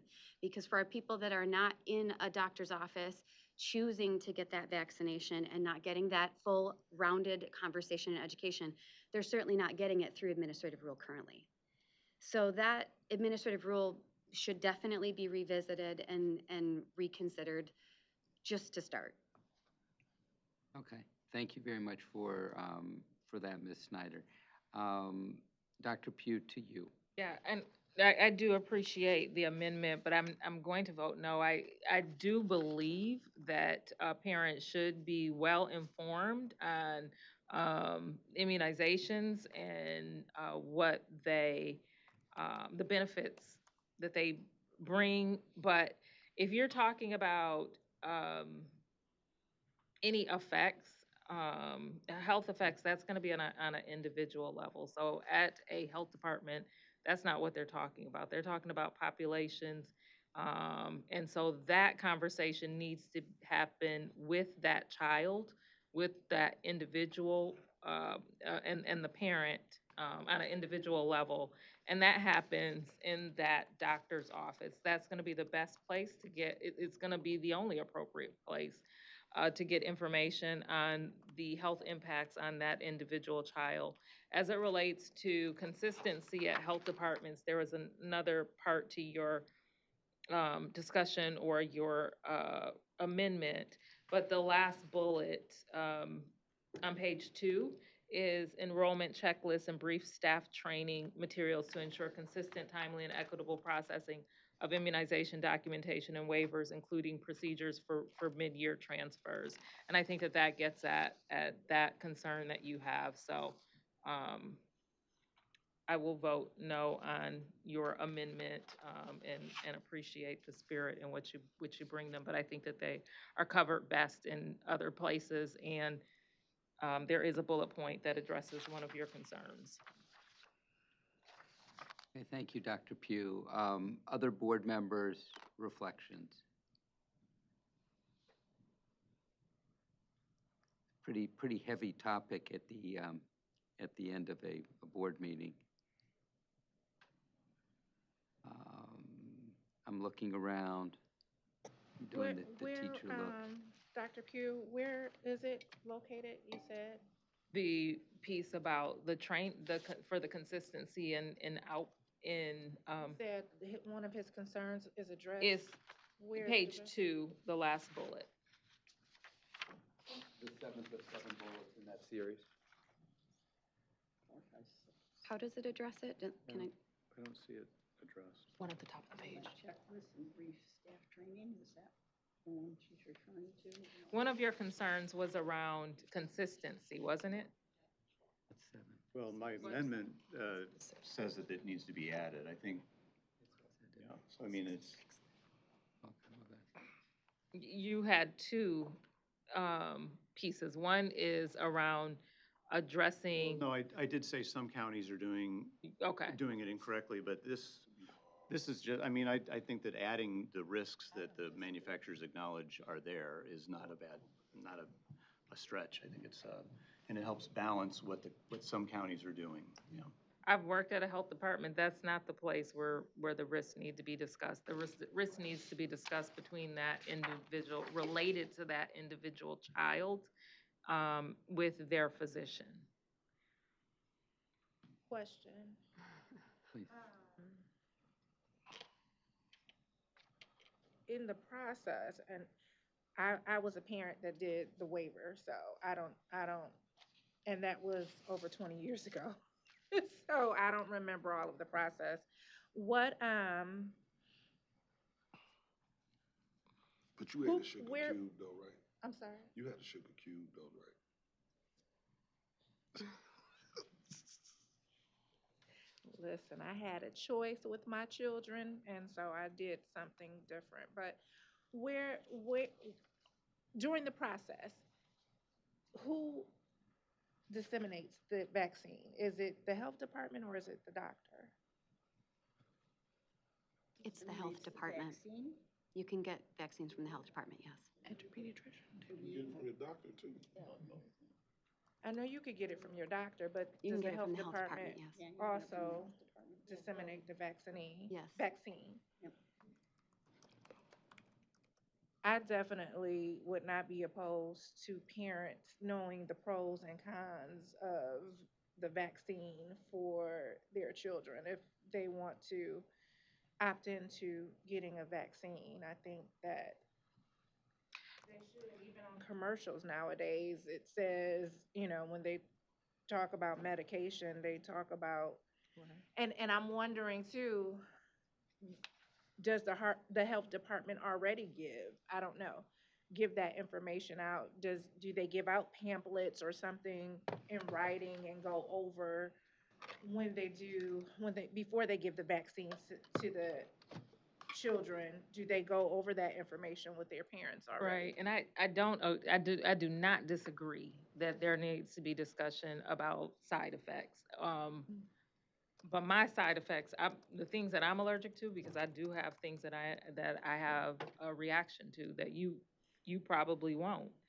And that's going to be between that's on an individual level, not on the public health population-based level. So that's what I'm speaking to. And I know that there are individual concerns that your health provider should go over. I get that. But there are some common side effects. Like I said, even in commercials, they'll go over what the common side effects could be. So I'm wondering if the health department does that already. Just has a brief discussion about the common side effects. I don't know. They should if they don't. I mean, they should have a list of, these are the 5 side effects that could happen. That's normal when it comes to medicine being distributed or. I mean, I know when I've gone to get vaccines, I'm told some of the side effects, but I don't want to speak to that on a broad level and what's by law. Oh, I'm not the chief. So, I think it's Ms. Snyder and then Dr. Pritchett. Would you like to go first? This would be my second bite at the apple. I'm gonna bite you. Okay. I just have Pritchett, a Ms. couple. Snyder, Senator Bullock. Let's roll. I've got a couple questions for Tom. So you're proposing this amendment to the last paragraph, so it would be it further resolved that the board encourages civil and fact-based discourse, and then add after that last period, Yes, your amendment. yes. But I got the impression you might have other rewording, or is that all you're recommending at this point? That's all. Oh, okay, all right. I needed that while I was thinking here, so thank you. Thank you, Ms. Snyder. Back to Dr. Pritchett. Back to you, Ms. Snyder, then to you, Senator Bullock, and then to you, Ms. Lipton. So, there is a history for me in the healthcare field of watching how this has evolved post-JCO, attaching dollars to immunization rates. It is an individual conversation. Anytime you're administering vaccines, it has to come with the education of risks and benefits. So of course, if you're going to issue a waiver and you find yourself, within the authority of educating on just the benefits and how you're a risk to yourself or others, and you should absolutely have the responsibility of educating the full conversation. What I struggle with, and this is just something I'm going to share today, because again, this is evolved since we attached dollars to this type of policy over time.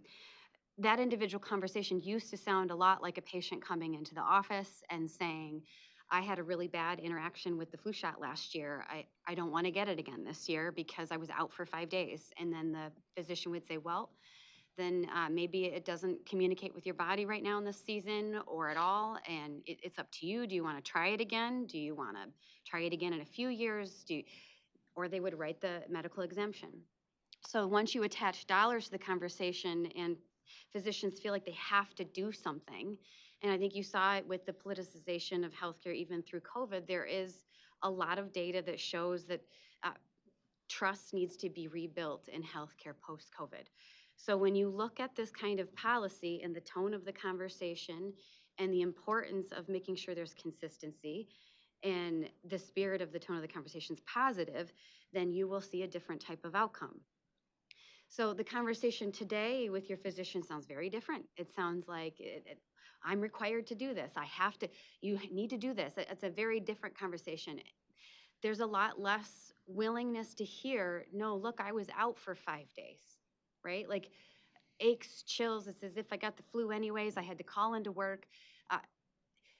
That's a very different individual conversation as a result of the dollars being attached to the requirement to have a certain percentage of students or patients vaccinated or workers in a healthcare system vaccinated. Currently, we are 90%.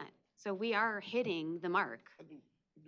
Just a quick, like are we talking about the dollars attached to getting the vaccine, or are we talking about students just getting that? I'm just getting my vaccine, whether I'm on Medicaid. No, there are or Medicaid dollars or whatever. attached to schools. We receive dollars based on vaccination rates. We do. And the same thing is, somewhere. no, it's true, Marshall. Every just time you 'cause say I nothing's said- true, I I said read I it missed for that, you. But just because you say it's true, I mean, I know. both of you are careful about how you say things. I know, and trust but me. a lot of times, And then I'm not always wrong.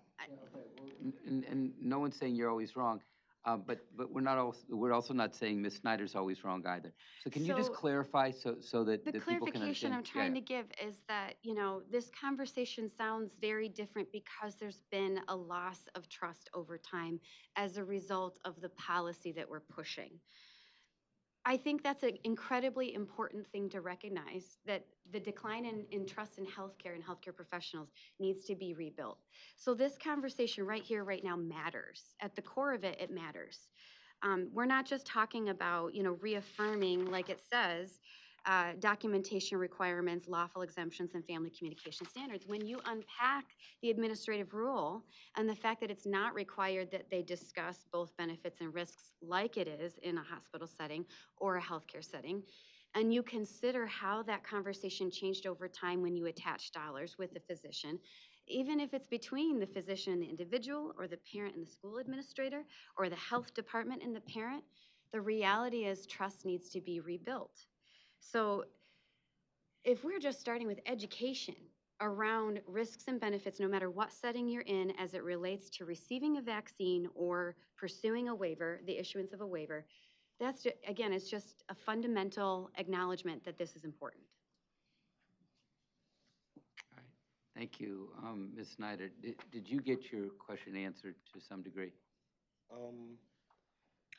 I did just receive, I was gonna ask Tom, Board Member McMillan for clarification, but I did just receive the email, and I am open to a last bullet.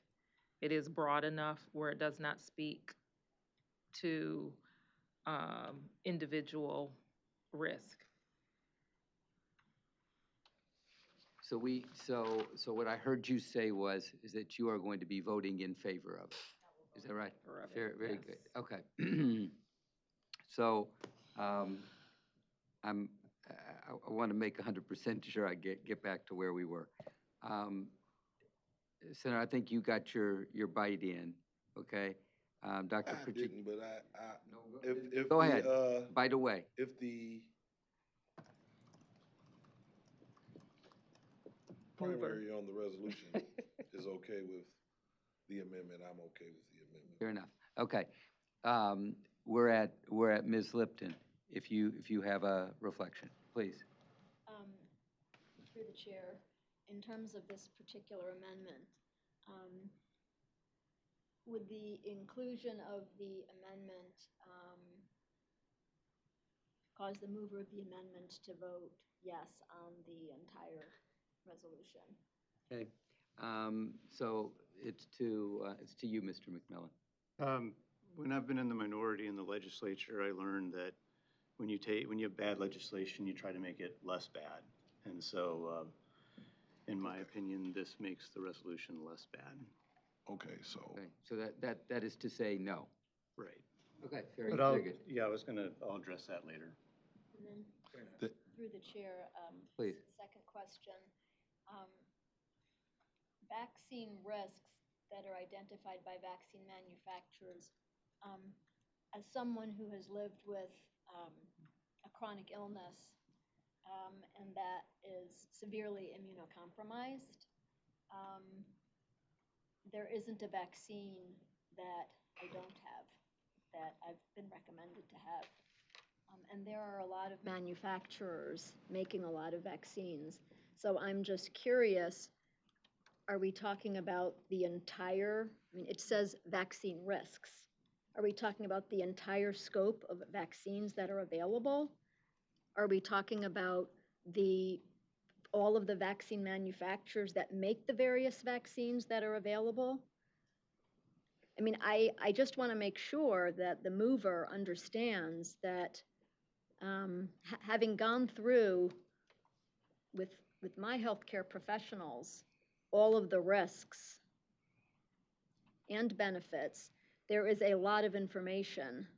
And I just want to make sure that the mover understands the amount of documentation that might be included in what appears to be a very simple amendment to, make something slightly less bad. Through the chair. Okay, all right, thank you. Mr. McMillan, to you. Oh, yeah, whatever they're seeking waivers for, or whatever the district or the county is trying to force them to have, yeah, anything that those manufacturers of those vaccines that they're getting waivers for, yeah, I mean, it would be any risks. Can I add to that? Yes, but just let me, I want to be clear. Did that work for you? Did you understand that? Because what I heard him say was, it wasn't all the risks for all the vaccines. It was the specific vaccine or vaccines in question in a given county in a given moment. Is that what you said in a fashion? Yes. Okay. Does that answer your question or not? If it doesn't, repose, and then we'll go to Ms. Snyder. So, and again, this is. I've not gotten a yes or a no. Sorry. Please. I have clarity in terms of what the mover is asking for, and the answer is, I understand. Okay, very good. Thank you. Ms. Snyder. So back to the way that the conversation between a physician and an individual has changed. Chronic illness used to be a very readily acceptable exemption that physicians would actually encourage individuals to forego vaccination, ones that we would otherwise consider required. When I first graduated from nursing school, I can't tell you how many of them I signed in relationship to working with physicians and patients and them having chronic illnesses, it being a risk as a result of that immunocompromisation to not further poke it, considering it unnecessary. That conversation changed when we attached dollars to vaccination rates. Again, it's neither here nor there what is happening today. The pendulum swings. It's clear that it has swung, but that doesn't mean that the school of thought that if I am immunocompromised and I don't want to take the risk of further vaccination, I shouldn't be harassed by a physician or a health department to meet that 90% mark. I shouldn't. It's very basic. And that can be different from one person to the next, regardless of whether you're chronically ill or not. That's the reality. So, but education of benefits and risks is the ground floor. Everything comes after that. The reality. Thank you, Ms. Snyder. Ms. Tilley, to you. A lot of strides have been made over time with medicine and with vaccinations. I don't want to discredit any of that.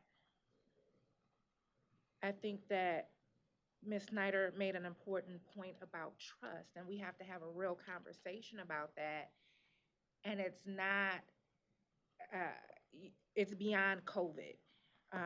The federal government's practices and egregious history against Black, brown, and indigenous populations, they've made them, or made us, because I'm a part of that, guinea pigs over the years for decades when it comes to different medical practices.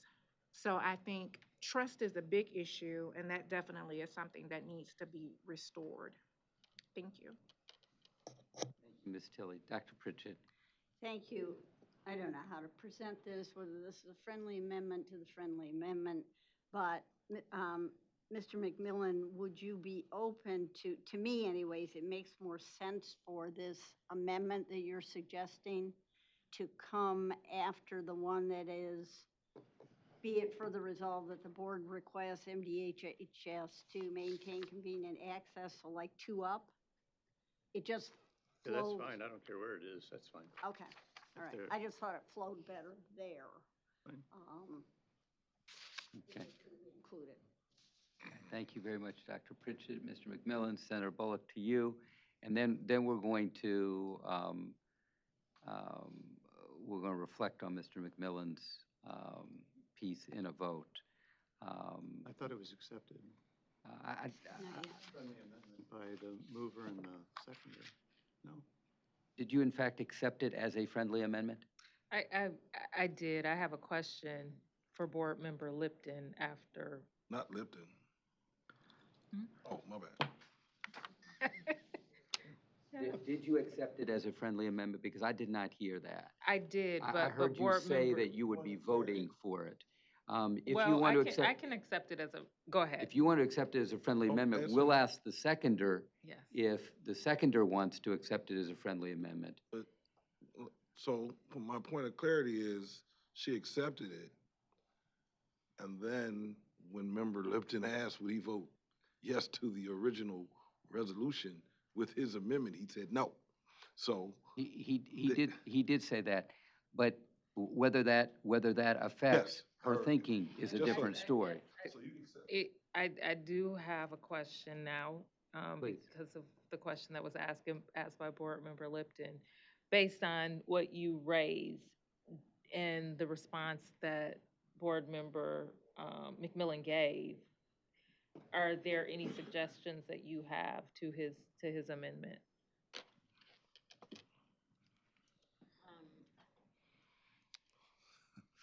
I think that the amendment would be completely impractical.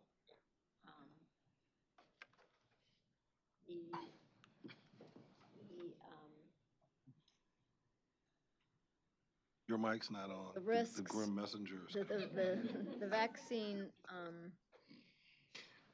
risks are specific to the specific vaccine.